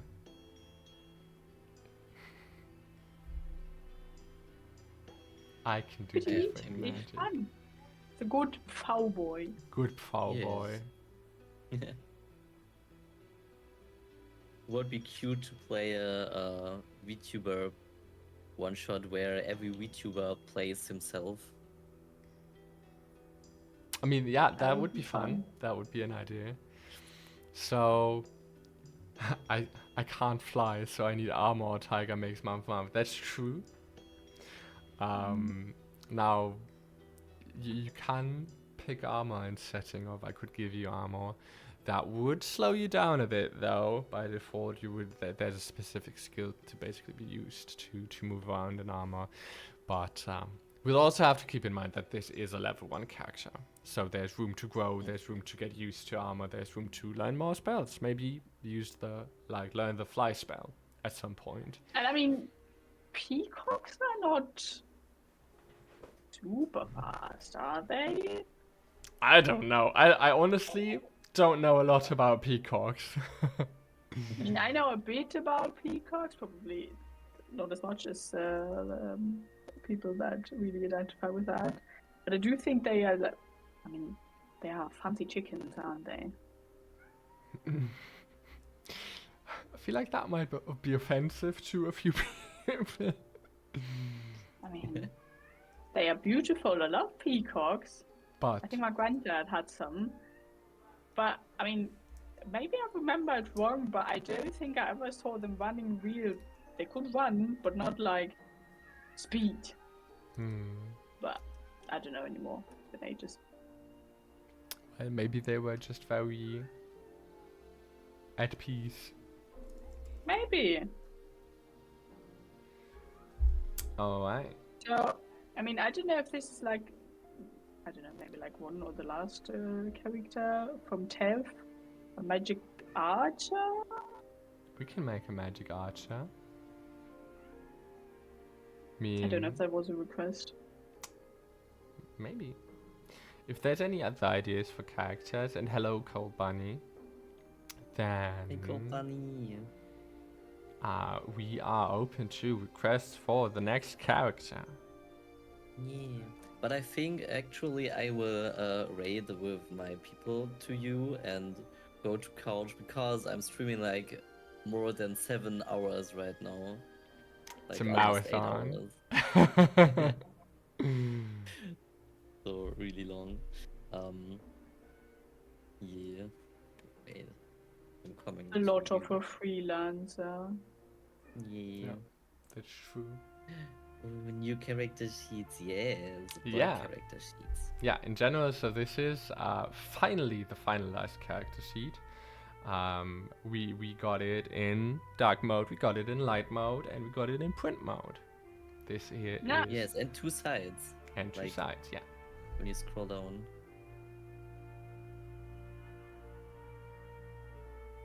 Is it your bot? The Sari board, I don't know. It's probably That's Uri my being- bot. Right? Yeah, Uri Yeah, has that's all my the bot. bots. Ich wünsche Ihnen einen schönen Resttag. Ein schönen Resttag. Ja, Seri ist immer sehr höflich. Sehr friendly bot. Wow! Wow, wow, wow. Amazing. Okay. Well, thank Aber you dann for mach ich the meinen Stream wait. jetzt erstmal aus. Hm. So, ich bin noch bei euch kurz. Ich mache meinen Stream aus. Schön, dass ihr da wart. Wir sehen uns wahrscheinlich am, mal gucken, Donnerstag, Freitag wieder.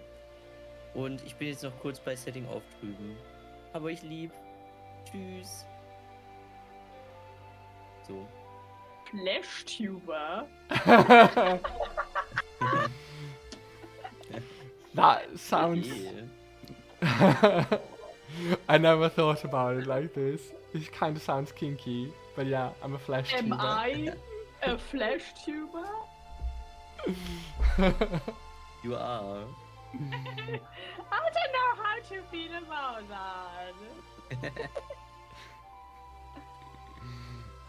A flash-tuber. Well, check out my lives. They just started streaming as well, like a couple of times ago. They're precious. I love them. They're my friend. Oh, pets. So yeah, I need one more chat suggestion. Elsewhere, I'm gonna create a flesh tuber character, and nobody wants that. Cat. Actually, in preparation to today's stream, I was kind of thinking about what kind of very absurd characters I could create, and for some reason, like the first thing I thought of was making the Hulk. The Hulk? The Hulk. Yes, Is that because I just recently watched Brave New World? maybe. But it was Then like the which Hulk? first thing I thought of, like how could I make a Hulk? And it's actually quite easy, I think. Because the Oh, Hulk, it's quite easy. it's quite easy if you think about it.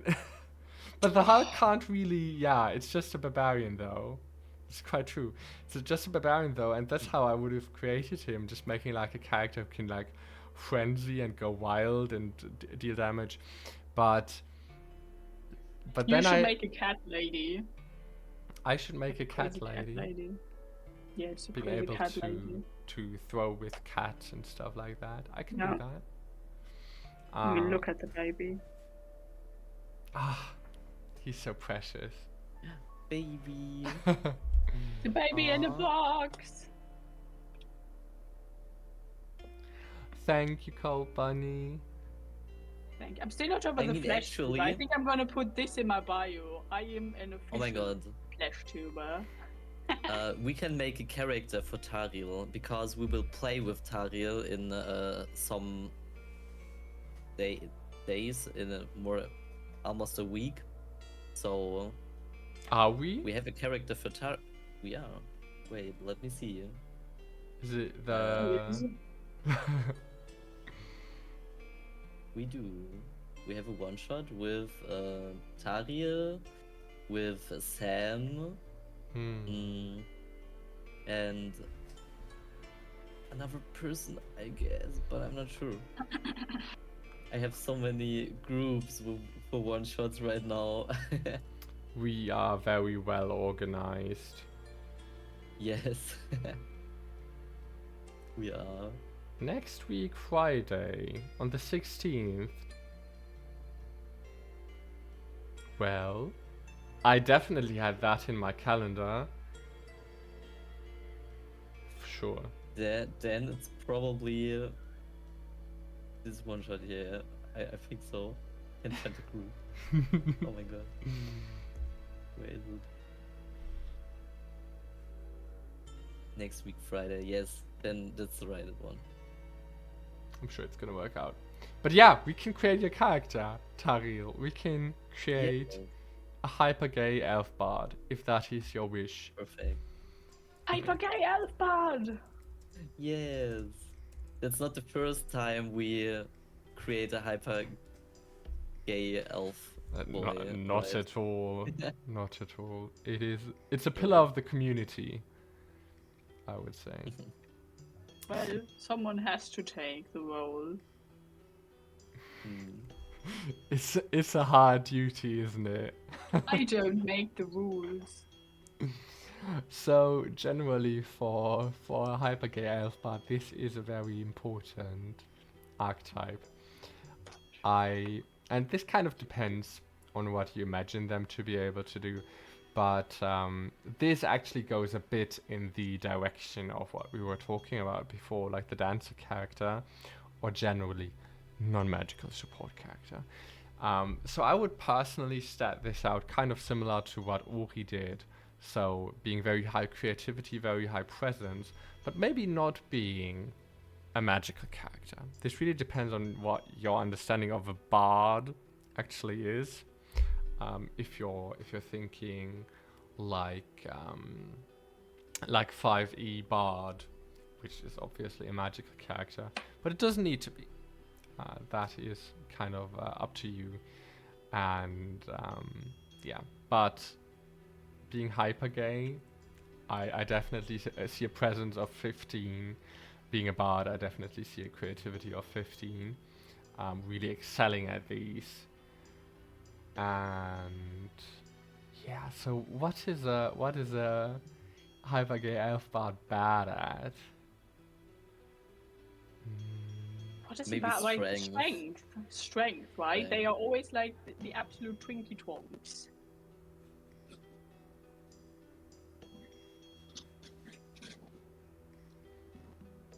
I mean, actually, Tariel, um, I personally think that almost everything you play in setting off is really simple.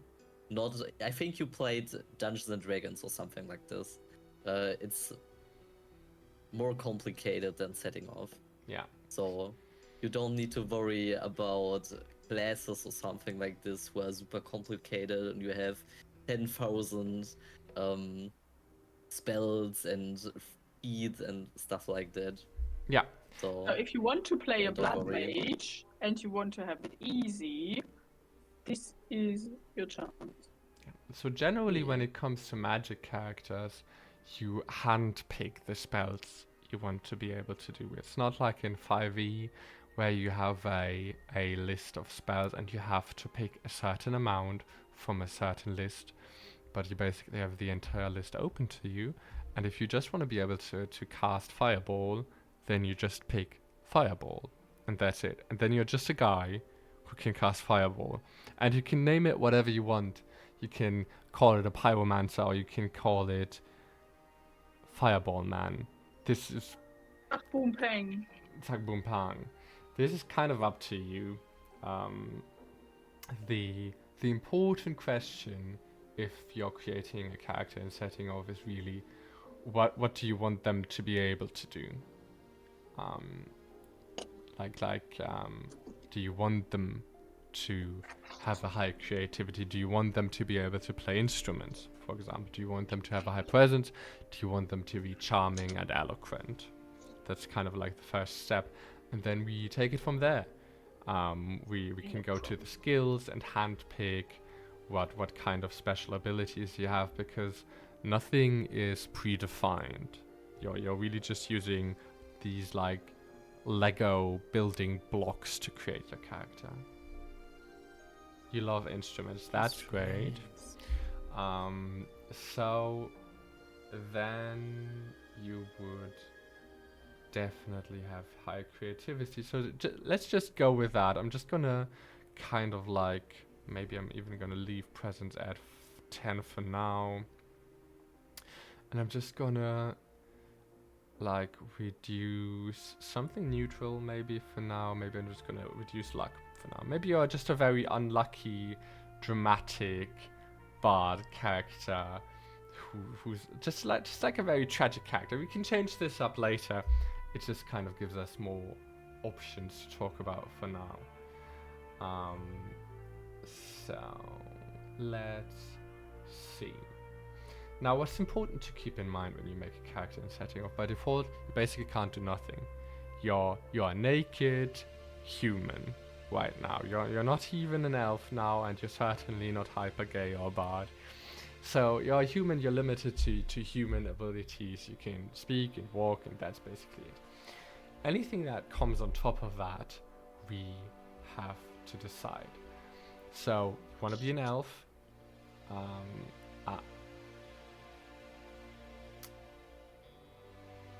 Yeah, you can speak. That's it. That's an important one. You can even read by default, actually.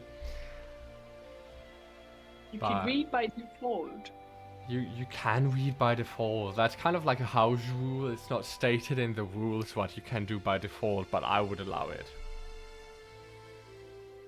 Because, I mean, none of you guys, nobody I've played with, and by now I think I've played with maybe 50 people, between 50 and 100 I think. Nobody who's ever made a character has chosen the skill to learn and write a new language. No, but I had a character that couldn't read. That's true. But I feel like most people kind of expect to be able to read nowadays. So it's like a character choice, and it's kind of up to the game master. But yeah, let's see about your origin feature first. We're gonna decide your origin feature. That's essentially your character's ancestry, their background. It's like a single feature that defines your aesthetic, kind of. And in this case, it would be elf, if that's what you want to go for. There's a variety of origin features. I'm afraid we don't have time to go over all of them, but I think what makes sense for an elf is the gifted feature, which would particularly increase either their speed, initiative, or essence. I think these make a lot of sense for elves, depending on what you imagine elves to be like. They are often like these elegant, very sensitive, very magic creatures, right? So that's magic. So that's an option. In theory, I could also see extrasensory for elves, which gives you like this supernatural sense, whether it's like a vibratory sensation, echolocation, or something else, but you're basically aware of everything that happens immediately around you. And this is like you have super pointy ears and you are super sensible kind of origin feature. And depending on where you come from, if you come from 5e in particular, you might want to pick the nocturnal origin feature, which allows you to see in the dark. And yeah, again, if you come from 5e, you might also appreciate the sleepless feature, which reduces the restoration, the need to sleep by 2 hours. But I personally, speaking from the heart, am not a fan of elves needing less sleep. Usually in my settings, I require more sleep from elves, because they live so long, their metabolism must be so slow. Just tired all day.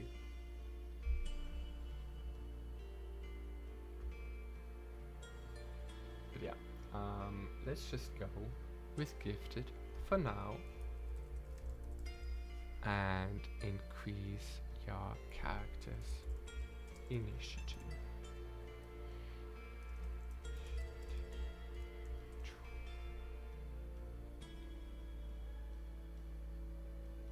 Oh, I mean I'm not that much into those stuff. Tari, you make it sound so kinky. That's fine. Well, it is roleplay, isn't it? It is roleplay. Generally speaking, if you're new to pen and paper and to role-playing games in general, I can like a lot of people always.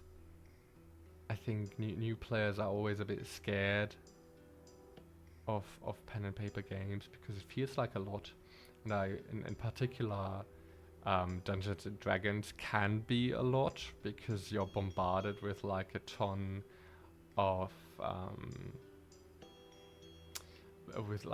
features, a ton of mechanics, a lot of world building, and all these things. And of course, you're not a basic elf. You're not like the other elves. But also, I mean, D&D elves are weird, right? No elf technically needs to sleep. All of them only ever trance. But I'm gonna say that D&D elves can sleep. Just as a little fun tidbit of lore. They just choose not to, because they are so very special.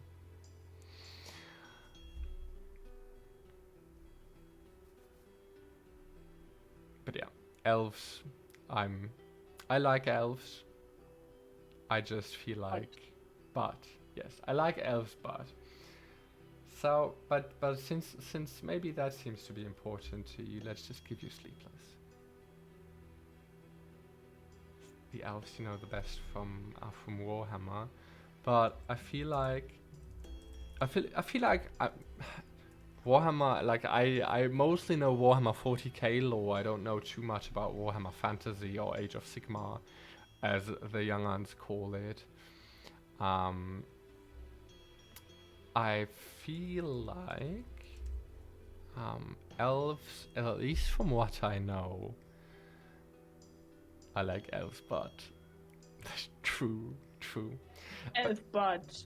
I feel like the Warhammer elves are not so different from other mortals based on their genealogy, based on their biology, but more by their culture.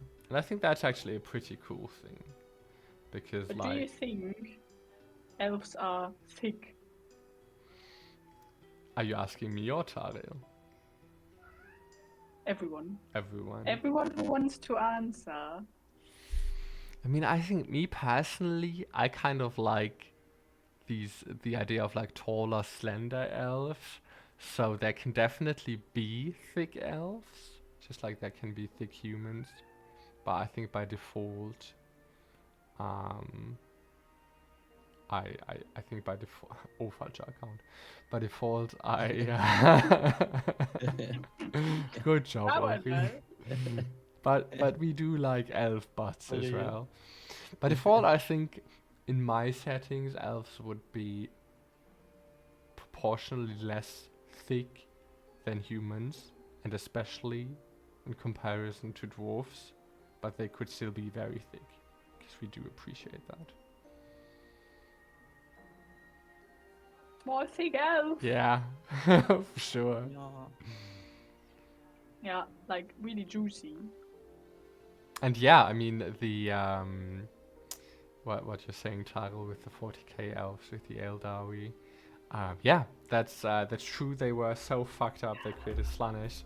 But that's again a very cultural thing. I feel like actually, if I'm thinking about Warhammer elves, they don't have a lot of like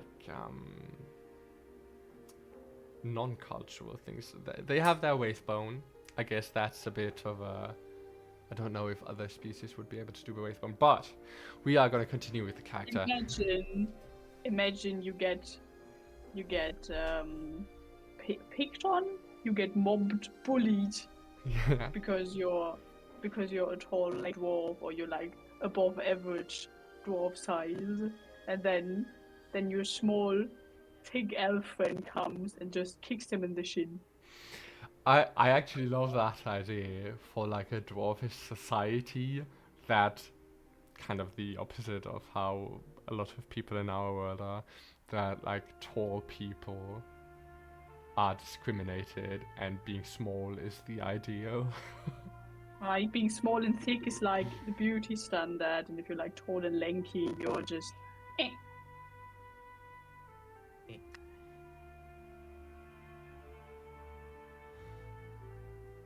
I mean, maybe because they're vegetarian, but you know, maybe they get these proteins and the tofu in, they can still get thick. Maybe they just do a shit ton of squats, you know, climbing up all these trees, training the legs. I can imagine. But are that many elves vegetarian? I'm trying to think about it. I'm pretty sure the Black Eye DSR elves are vegetarian. Very like. I mean, aren't the Lord of the Ring elves? They're vegetarians as well. Are they? Pretty sure. I don't like green food is one of the sentences they bring in The Hobbit, because there's only like salad and stuff. Maybe you're right.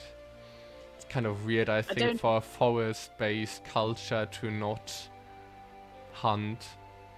But I mean, I don't know, honestly, if they hunt or not, but I think if I remember correctly, at least in The Hobbit, I feel like they are portrayed as Maybe vegetarians. that's true. I think the reason, like for example in the Black Eye, they give for why elves are vegetarian is because their senses are so sensitive, like their noses as well. They don't like strong smelly food. They don't. I think like Black Eye elves don't drink alcohol and don't like pungent foods and meats and stuff like that because they are just so sensitive to it. The Hobbit elves definitely drink a lot of alcohol. Definitely Thranduil, they have like a whole cellar, like a whole wine cellar, That's know. true. Yeah, that's But true with I escape. think it could also be, like, maybe correct me, I'm not too much versed in that topic, but I think it's maybe something like with the protectors of the forest and everything that belongs to the forest is a friend. I mean, Thranduil rides an elk, so Yeah, but yeah, I mean we're not gonna go there. Yeah, maybe they are. Maybe they are vegetarian. Maybe the forest is a nice place and there's no bad animals. But we're gonna continue with the hypergay elf bard. So what's very important for a hypergay elf bard? I think entertainer is definitely a skill you will need to specialize in some sort of singing or dancing. And I actually think a hypergay elf bard would probably choose the entertainer skill several times because you basically choose one type of performance such as acting, singing, dancing, or playing an instrument, and you get good at it.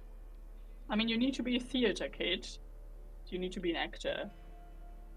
You need to be an actor. Like because you need to be a theater kid to be like hyper gay, don't you? That's It's a true. girl That's stereotype. true. So he definitely has acting down, and I think one type of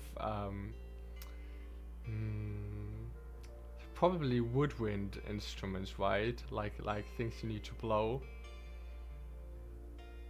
or brass instruments. Maybe a bagpipe, you know, you can grab some pipes, blow some pipes. I mean, yeah, but a bagpipe is a woodwind instrument, so we're just gonna stick with that. Get you talented with all sorts of flutes. Flutes. And yeah, let's. What is a gay instrument? The weird questions. And then I'm gonna pick lesser decree for you. Because we want to make like a helpful kind of bard whose music and acting kind of inspires their allies. So with lesser decree, you can use the help action at a range, and this is very 5e bard-like, so that you can use kind of like inspiration to boost your allies. What it basically boils down to. And then I do think the hypergay elf bard does need a presence of 15. I'm just quickly gonna reduce some strength and memory, maybe for now. Alaya? Is that? I mean, Alaya's pretty gay. That's true. Maybe, but it's very beautiful. Is an ocarina a gay instrument? Do you want it to be? I mean, I am a terrible person. Everything could be gay for me, so. That's true.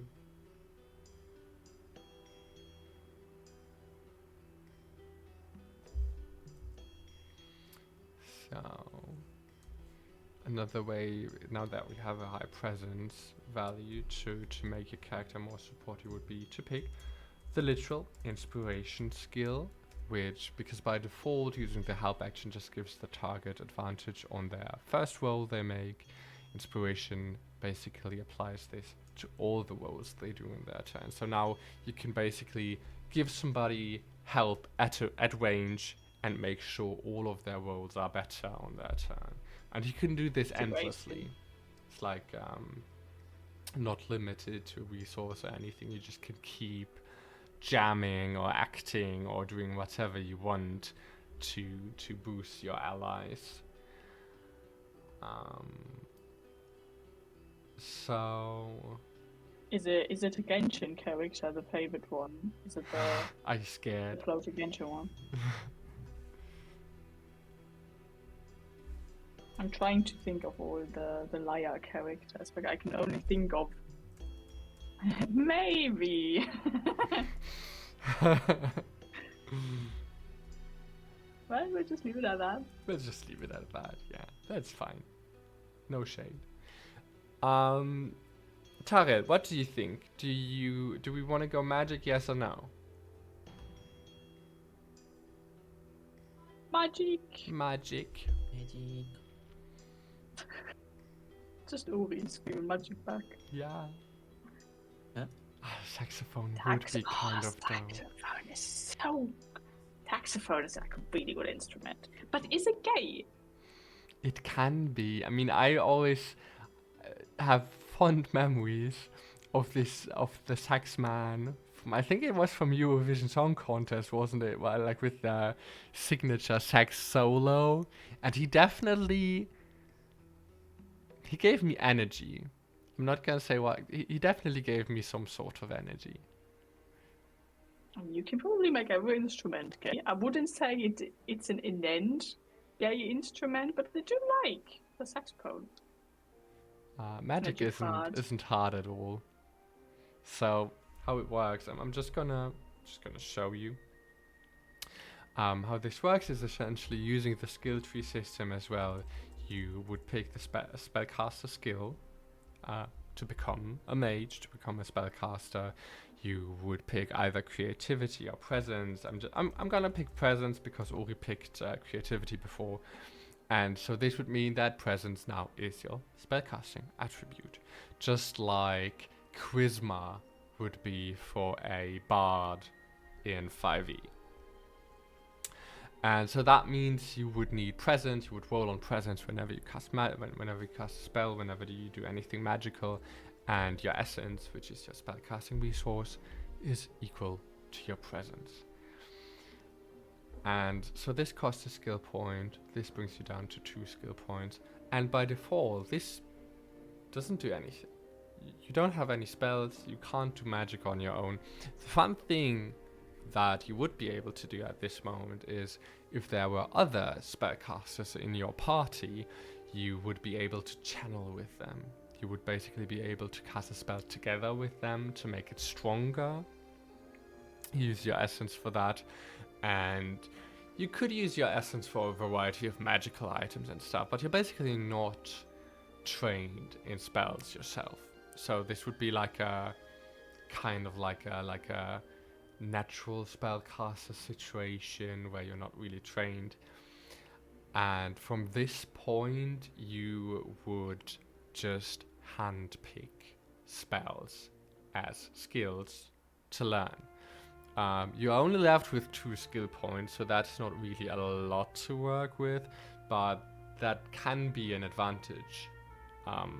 Seeing as it doesn't sound like you enjoy magic quite a lot, or that you're a bit afraid of having a lot of magic, so we can pick 1 or 2 spells for you to learn. There is all kinds of magic you can imagine, so you can just tell me what's your favorite spell, what's your favorite type of magic from anything. It's gay magic. There is gay magic. There's a skill tree called gay magic. Don't scam people.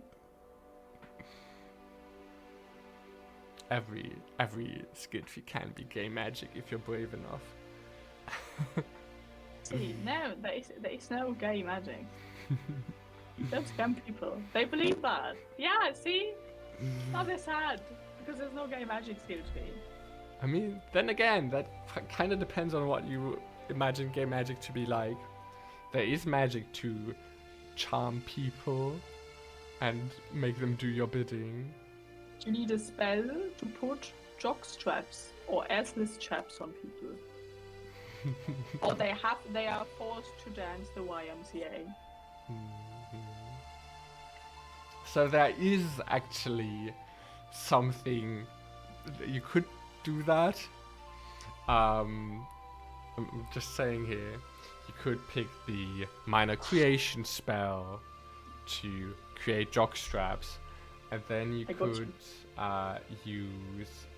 It's a curse. Let me check real quick. It's called the Forbidding Curse, which it's a very creative spell. You can basically force a rule on somebody for 24 hours, and whenever they break the rule, they take damage. So you could basically say something whenever YMCA comes on, you have to dance, and they have to do it, or they take damage.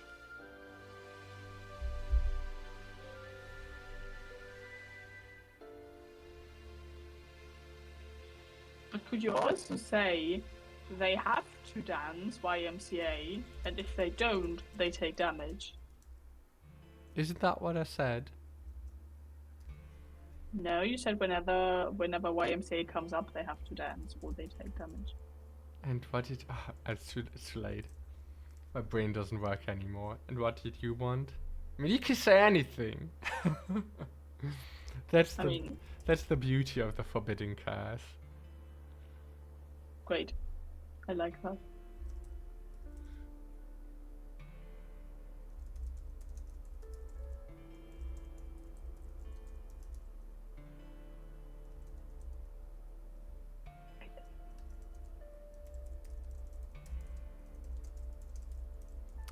Alright, so this would be our character. So this is all.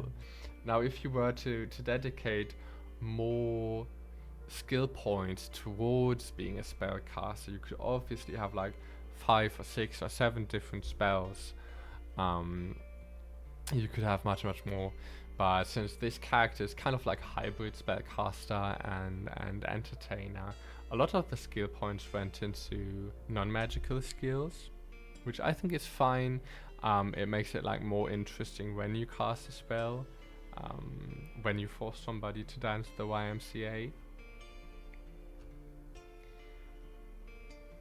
And yeah, so this finishes this character sheet basically. Now the final step would be picking your starting gear with 1000 coins. I think in this case you would probably also go for like really nice clothes. You would need to pick a focus to cast your spells, but the focus could be a musical instrument, something like a lyre or bagpipes or any kind of instrument you want, so that would kind of double down on being this kind of like bard character. And yeah, as starting gear, I think for this character I would just suggest maybe picking up some more instruments, maybe some fun items, maybe some beauty products, and then you're basically good to go. Hello, Jax. Hey, nice gay elf bard. Yes. Yeah. Okay. We finished the character sheet for Tariel. No Jax is here. How about we do a fast character sheet for Jax if you have still time? Another hyper gay elf, okay. What's a hyper gay elf? So we will play a hyper gay group of elves, I guess. You could be a boy band. Is Jax also playing next week? Yes. Right. And if you want, it's a little bit faster. We can do a new call with Jax if you want. This would also be possible. We can. Gay boy band was bad for a second. Oh no!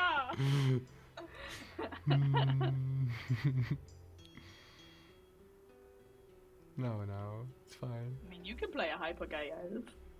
Play whatever you're comfortable with. You are a hyper gay elf. Right now. Yes, Jax. I love that. I love that. Strange. To be a We, hyper gay elf. we do stand a hyper gay elf in this. I wish. This is what I aspire to be.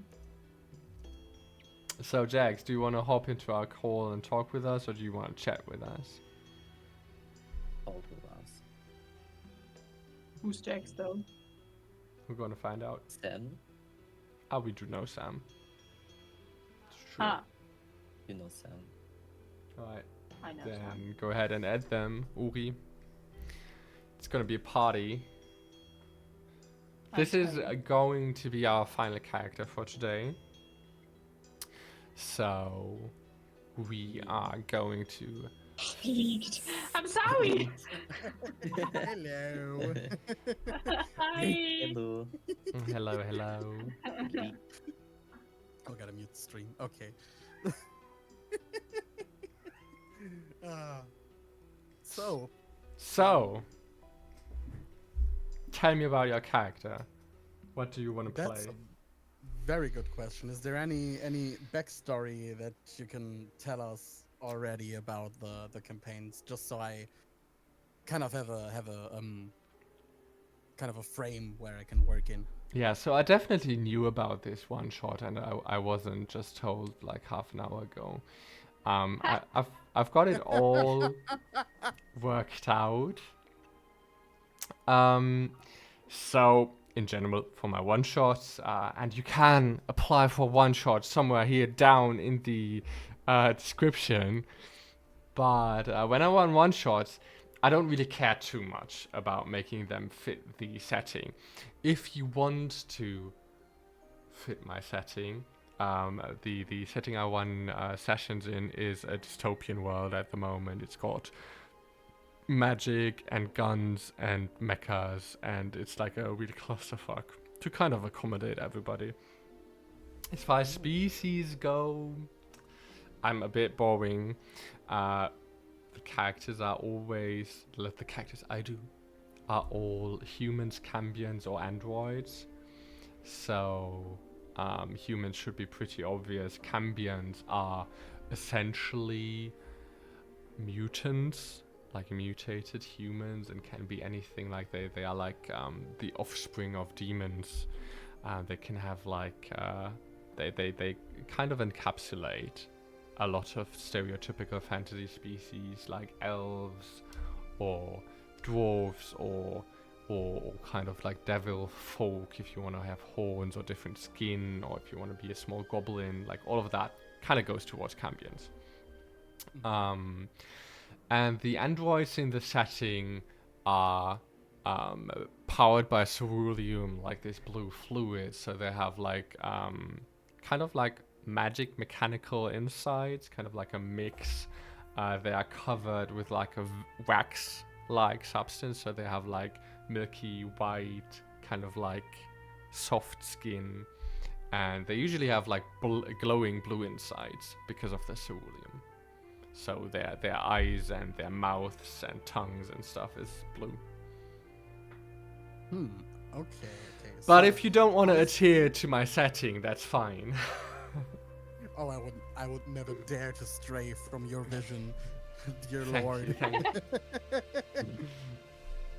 thank So I actually kind of like the gay elf boy band idea, to be honest.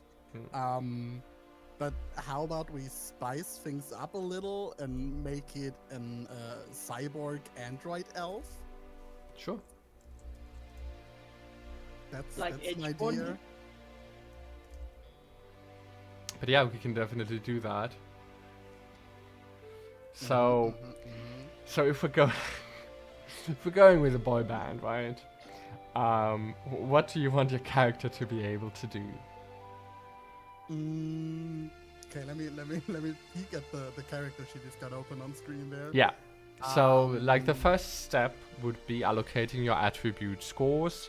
I've evened them out to 10, and you can basically tell me what you want to be good at and what you want to be bad at, and then we can kind of find a middle ground.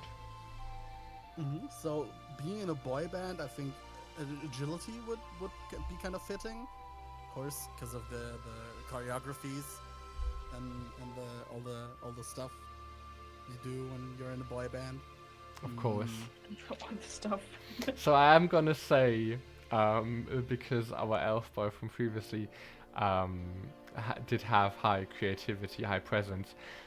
Creativity is relevant for dancing, if it's that what you're getting at. But I think it would be cool because we just made a so you can have high creativity, whatever. If all of you are in a boy band, that's fine.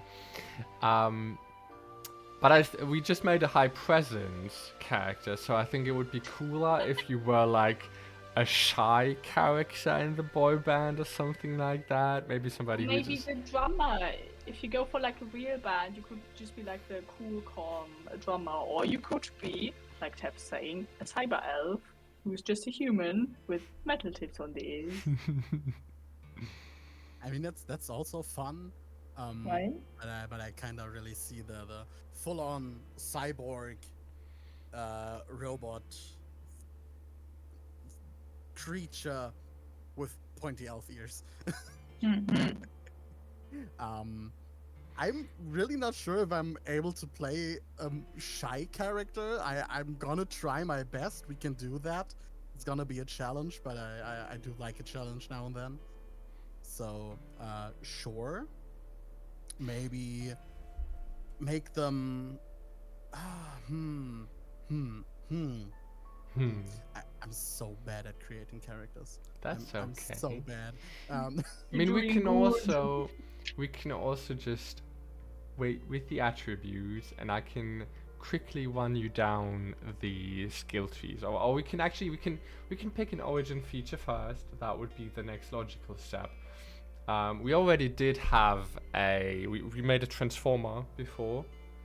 We made the wonderful edge bot. They had as an origin feature self-sufficient, which basically means they don't need to eat or drink, which is very, very cool for an Android character. We can give you that as well, but I actually just to showcase this, and we can obviously change all of this later on. Just quickly putting self-sufficient here. Something you can do as well with setting off is, as an optional rule, you can take a disadvantage to pick a second origin feature, kind of just balancing each other out. So I'm just gonna give you the sinking feature, which means that you're not able to swim, and if you ever go into a body of water, you will immediately go to the like sink to the bottom. So that's a thing. Make sense. Potentially dying. So it's important not to go into water. That's a thing that I think kind of fits into an Android idea, or like a robot idea in general. There's a few other really, really fun weaknesses you can pick here. For example, you could choose not to have any money at all. Just like your credit decreases by 1,000 coins. You do have clothes automatically, but apart from that, you basically start with nothing. You're destitute. That's a very, very fun thing to do. You can decrease a variety of statistics, decrease your health, decrease your load, all kinds of stuff to be able to pick a second origin feature. And so, is there anything in particular as far as like your physiology, you being an elf droid, you want to be able to do? Do you want to be like especially sturdy? Do you want to have like natural armor because you're like not made from weak flesh? Do you want to be able to see in the dark? Do you want to have like protocol droids which automatically repair you, so you have like a regenerative quality? These are like all things you could be able to pick. So much input in such little time. Yes. So the idea with having like no coins at all sounds kind of funny. Maybe if we make them very, very stealthy in return, so that I just don't need the money, so that I'd be good at stealing things. That'd be kind of funny. I mean, Um, so at the moment, I did give you the sinking thing, so not being able to swim. I can change that for the no money thing. I am going to point out that means you are not going to be able to pick a weapon or instruments or anything. ooh, I mean, I do also like the sinking thing, to Alright. be honest. Alright. That just makes sense. I feel like the having no money is like such a bold choice. I think I've had it like once that somebody did it. I can't even remember what kind of character they did. It was something like very silly. I think they made a spellcaster and then picked the prodigy skill to not need a wand or something else to cast spells because they wouldn't have the money to you know buy a wand. And then they just went all into magic and were like, ah, yeah, whatever. I don't need money. I'm good. I have magic. Okay, so I'm gonna keep that in mind for when I might be invited to return one day. For sure. I think for the first time, maybe giving myself such a big handicap might be counterproductive. Maybe. It's definitely a choice. Yeah, but I think the sinking thing is actually pretty. It does make sense, and is especially funny because in my other campaign I play a sea elf, so they kind of live in water. Yeah. And now I can't go into water. That sounds sounds pretty fun. I'd be down for that. So let's see.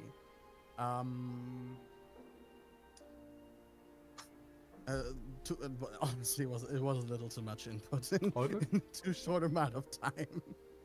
But you can just maybe tell me if there's like what's important to you. Do you want to be tough? Do you want to be like sensible? Do you want to? I think you mentioned something about being able to sneak better or something like that. Playing a rogue type character would be pretty fun. So if that's what you want to go for, if you want to be better at voguing, there's a few options. You could just go for like a very basic plus 2 to speed to make you faster, or a plus 2 to initiative to make you like earlier in combat, or a plus 2 to chance to chance is a resource you can use whenever you fail a roll to succeed on it. So if you have more chance, you can basically even out more rolls. You're more of a jack of all trades, succeeding in the nick of time. These are all options. You could also be better. Just not writing that down. You could be better at jumping and climbing, if that's relevant for you. That's the arboreal feature. It's mostly for like if you want to play a bunny person or something like that, or a frog person. But I can see like an android also having like super enhanced legs, allowing them to jump very far. So the options were speed, chance, jumping, and what was there was a initiative is maybe makes sense. So basically how this works is all of the right hand derived statistics, health, load, speed, initiative, essence, chance, there's a skill to increase any of these by 2. But I think if you want to play a rogue kind of character, probably speed and chance make the most sense. I think speed sounds pretty good to me. Alright, then we're just gonna go with that. Gonna add gifted, plus 2 speed. Obviously, if we're actually gonna play next week, we can go over all of this like quietly again. But for now, that means the origin feature is done. And we can move to skills. So it's already like great that you say you want to play like a rogue type character. What do you mean by that? I really wish I thought thought about this more before we did this. Well, Because I honestly well. kind of have no idea. But let me think. Um, so you were saying we've already got a character with a lot of presence. Yeah. So I'm gonna try to play someone who's more of a background dancer personality, uh, more quiet, less obvious, so maybe even toned down in colors. Um, just someone who's not really like obvious and bright and shiny. Mm, let's see. But maybe instead of being like very present, having better luck, maybe something like this. Hmm. I wanna be kind of sneaky. I wanna maybe sneak up on potential enemies and stab them in the back before Alright. they even notice me. Something among that. Right. So that's an important thing, actually. Because setting off is not necessarily combat focused, and you can create non-combat characters.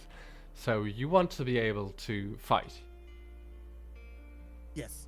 Right. You want to be able to stab enemies in the back. Mm-hmm. Right.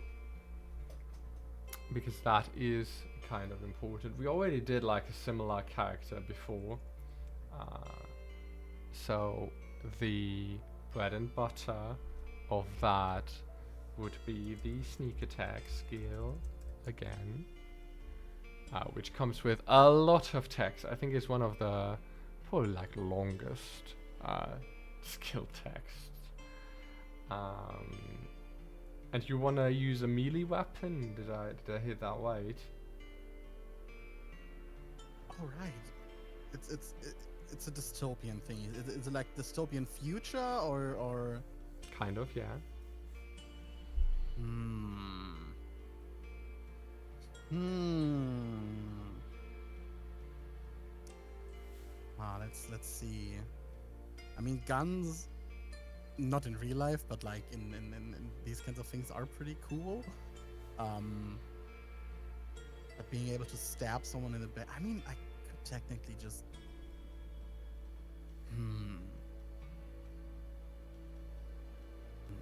I'm also kind of thinking maybe energy weapon ish. Let's see. I'm so indecisive. I'm so sorry. This is taking forever. It's alright. Yeah, but maybe a gun would be kind of cool. Maybe a silenced gun, so I can kind of sneak up on them and silently shoot them from behind. We're just creating Edgebot 2.0. Oh, are we? I mean, I can. It's alright, it's alright. swerve. No. Edgebot is not gonna be in the one shot. Yeah, so- Edgebot is not gonna be in the one Yeah. shot. Ah, okay. Yeah, I saw the design for it, and I saw the name, but I was kind of looking at another screen, playing games with some friends, so I didn't catch too much of the creation of All Edgebot. good. I mean, that's fine. But yeah, you can definitely use guns, so I would generally advise you to get the weapon training skill for that. We kind of covered this already today with how any character can use weapons, but if you want to benefit from the specialized feature of a weapon, you need weapon training for that specific weapon group. So let's see. You can actually pick the weapon group later. If we can check out if you want to have a repeating weapon or a single shot firearm, what kind of weapon specifically. Maybe you want to have a crossbow, maybe it's not a gun after all. We will see, but for now we're just going to take a note of this. What else? Do you want to have magic? Do you not want to have magic? Do you want to be able to pick locks? Do you want to be able to defuse traps? Do you want to be able to steal? Wait, I can have magic and a weapon? Ooh. Yeah, for sure, for sure. Yes. This is setting off any character, any setting, anyway. Thank you. Yeah. Ooh, I'm starting to like this even more and more. um, hmm. Ooh, maybe a magic gun. Ah. I think you have to pay cash for a magic gun. I mean, you have to pay cash for a gun, yes. The question's For always, everything. what do you mean by a magic gun? That's a very good question. Because you For know, which I do not have an answer so I've played with a few people who are like, oh, I want to be a magic marksman, I want to have a magic gun, and then they were like, ah, but I just want to shoot my spells from my gun. And then I'm always like, yeah, you don't need anything for that. You can, sure, you can just buy a focus and a gun, and we can say that it's like a magic gun and you shoot your spells from it. It's just a visual thing. The question is there something mechanical you want to accomplish by saying you have a magic gun? So I was more thinking of like, I guess it's more magic bullets than a magic gun, or magic infusable bullets. So being able to either shoot just normal run-of-the-mill bullets or infuse them with ice magic, fire magic, explosion magic, maybe something along those lines. So I can kind of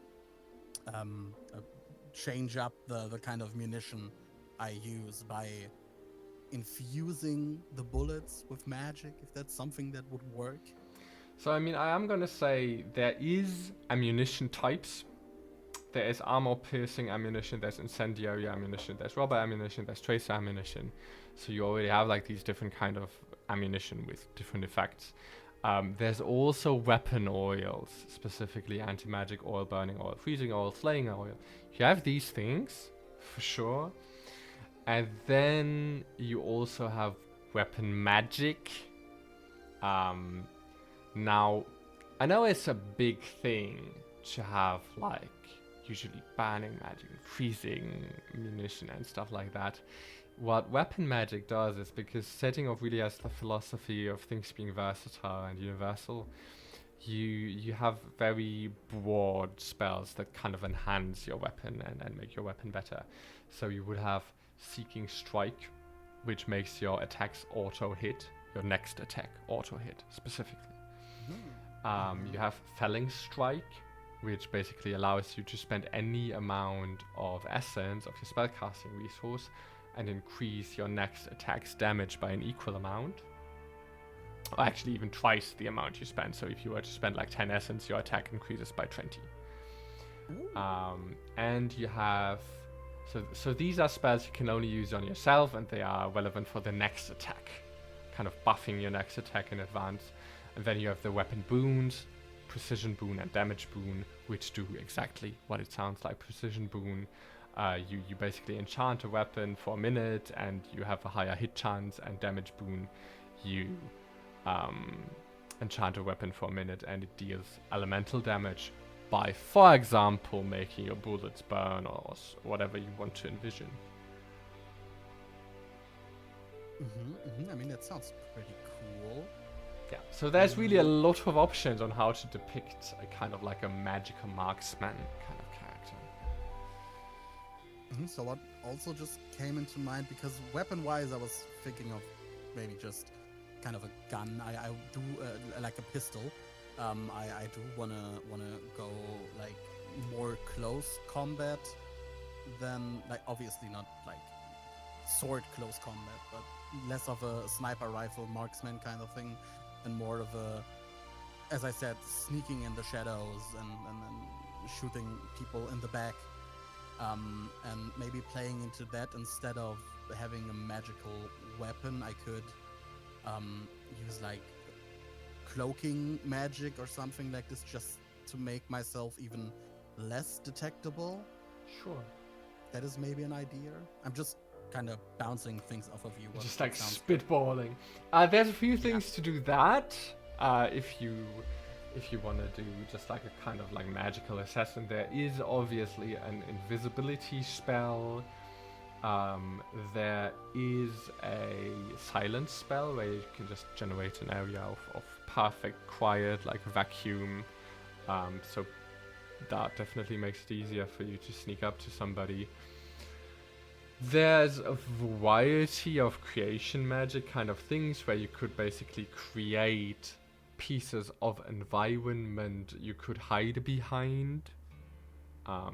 For example, with earth magic, you could just create walls or mounds to hide behind, or with the literal creation skill tree, you can create items. So you could just like cast major creation to create a wardrobe or whatever you want to use to hide in. That exists.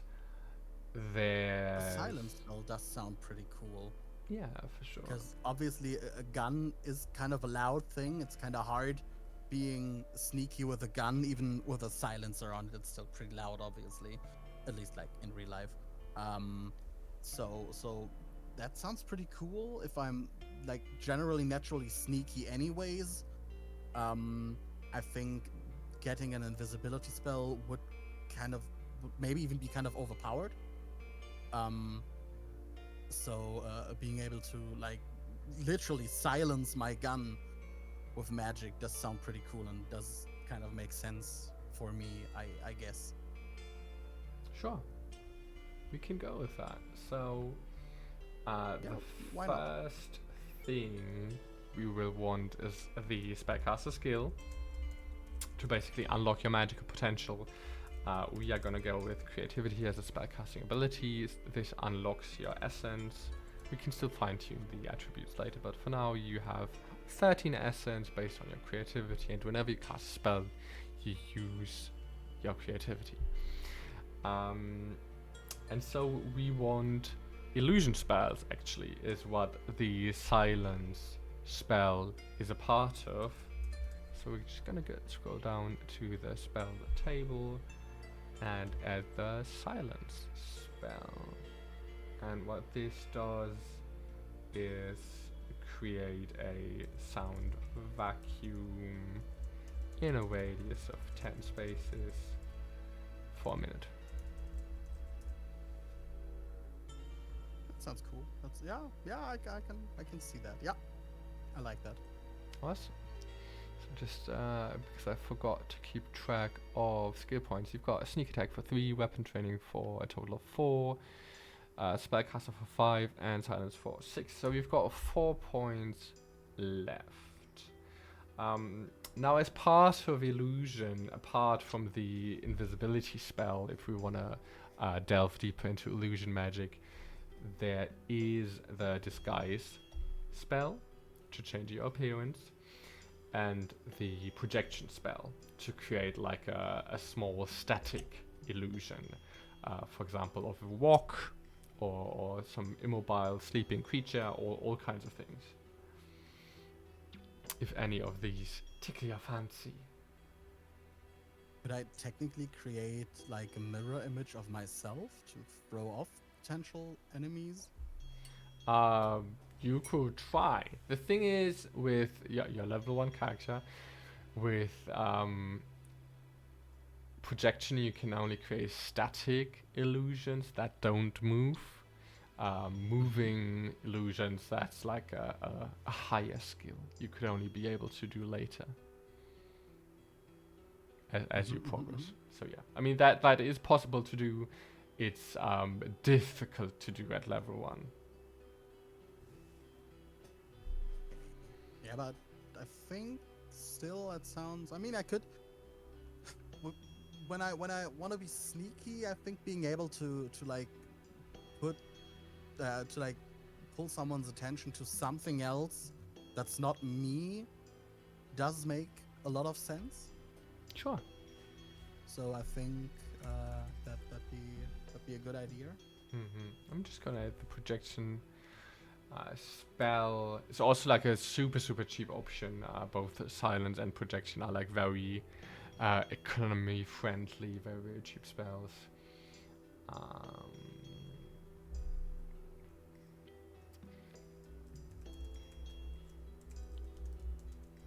So yeah, that creates a static illusion for 1 hour.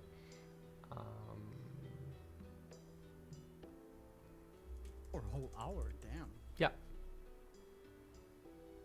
I mean, generally speaking, because if we compare setting off magic to something like 5e, magic is a lot stronger, but also more limited.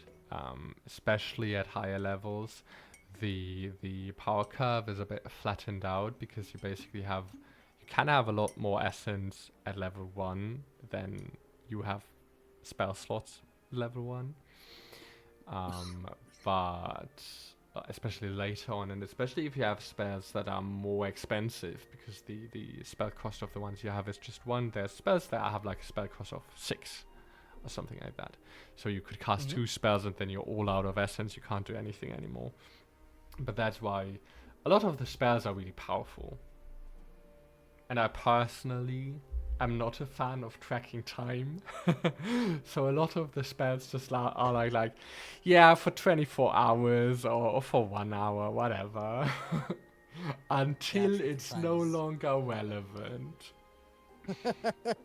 I like that a lot. Alright, so you still have 3 skill points. Is there anything else you want your character to be able to do? Do you want your character to be able to play an instrument? I mean, that would make sense in a boy band. Or dance. That or sing. Yeah, I mean, one of those, obviously. I think that's something I might wanna talk over with the others, so we can at least like kind of decide what kind of band are we are. Are we like a band that plays their own instruments? Are we more like a K-pop boy band where we dance? You're getting very much into this, I see. Yeah, I don't know. I think the idea is pretty fun. I mean, obviously, it kind of also depends on if the others are as as into the idea as I am. Yeah, we'll see. I think that would be something that makes sense to talk with them about. And then we can still kind of change that. I'm not 100% locked into the idea, but I do like it. So if the others are down, I'd be more than ready to do that. Alright, great.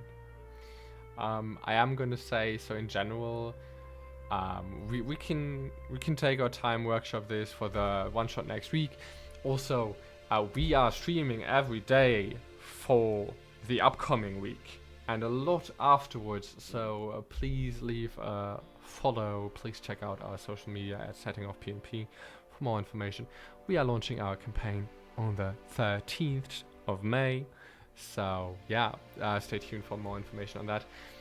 We can talk more about your character once we end the stream, but I am also going to say that even if you have skill points left over, that wouldn't be a big problem. You don't have to spend all of them at character creation. You can leave them for later and basically learn new skills later on.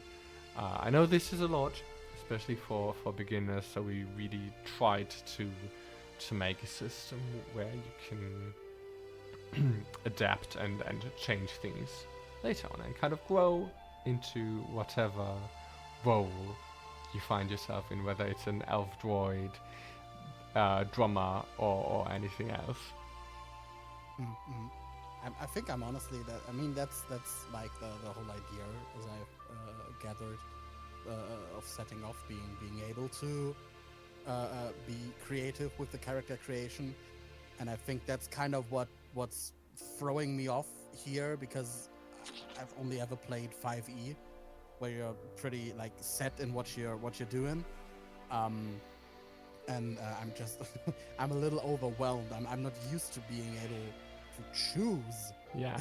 And I mean, it doesn't make it easier that you're not actually seeing the rules. I wish I were more flexible in my display, but this is very static, and I'm not an experienced streamer, so I don't really know how to change the view of the character sheet to anything else. But you were a very good sport, Thank you for your input. And yeah, I mean, I know this feeling myself, being like very stuck in thinking in classes. Though I always found the thought amusing that, in world, it's not like the player characters in a 5e session actually think of themselves in their class most of the time, is it? It's not like you're introducing yourself. Hello, I'm a rogue. I'm a criminal. I'm a thief. I mean, paladins do, don't they? Um, I think paladins, class might as well. but the thing is, paladins do. I don't know, do they? I think it depends on your actual world, but in like official 5e settings, not really. A paladin would probably think of themselves as a knight of a specific order, like the Order of the Gauntlet or something like that. It's not like, I don't know if paladin as such exists as a 5e setting term. And the thing is, I would love to run a 5e campaign where the player characters are stuck in their classes, stuck in a system where they have to pick one of 12 archetypes and there's nothing else, ruled by a vainglorious god who forces them to adhere to one of 12 standards. That does sound kind of fun, to be honest. Yeah. Multi-classing is forbidden. Yeah. But I mean, like, of course, while having those set classes makes creating an initial character a little easier, it also, like, I like the words. It also kind of, like, it's less open. You can do less stuff, and I love the idea setting off is presenting, where you can just do pretty much anything. If you want, that's an amazing idea, and that's also one of the reasons I really wanted to play one of the one shots, to get to know the system better. Yeah, the British, the awful British accent is coming through. It's not an awful accent. We do love the British. It's amazing, but mine is awful. That's the Oh thing. no. So let me find my bottle of water. No.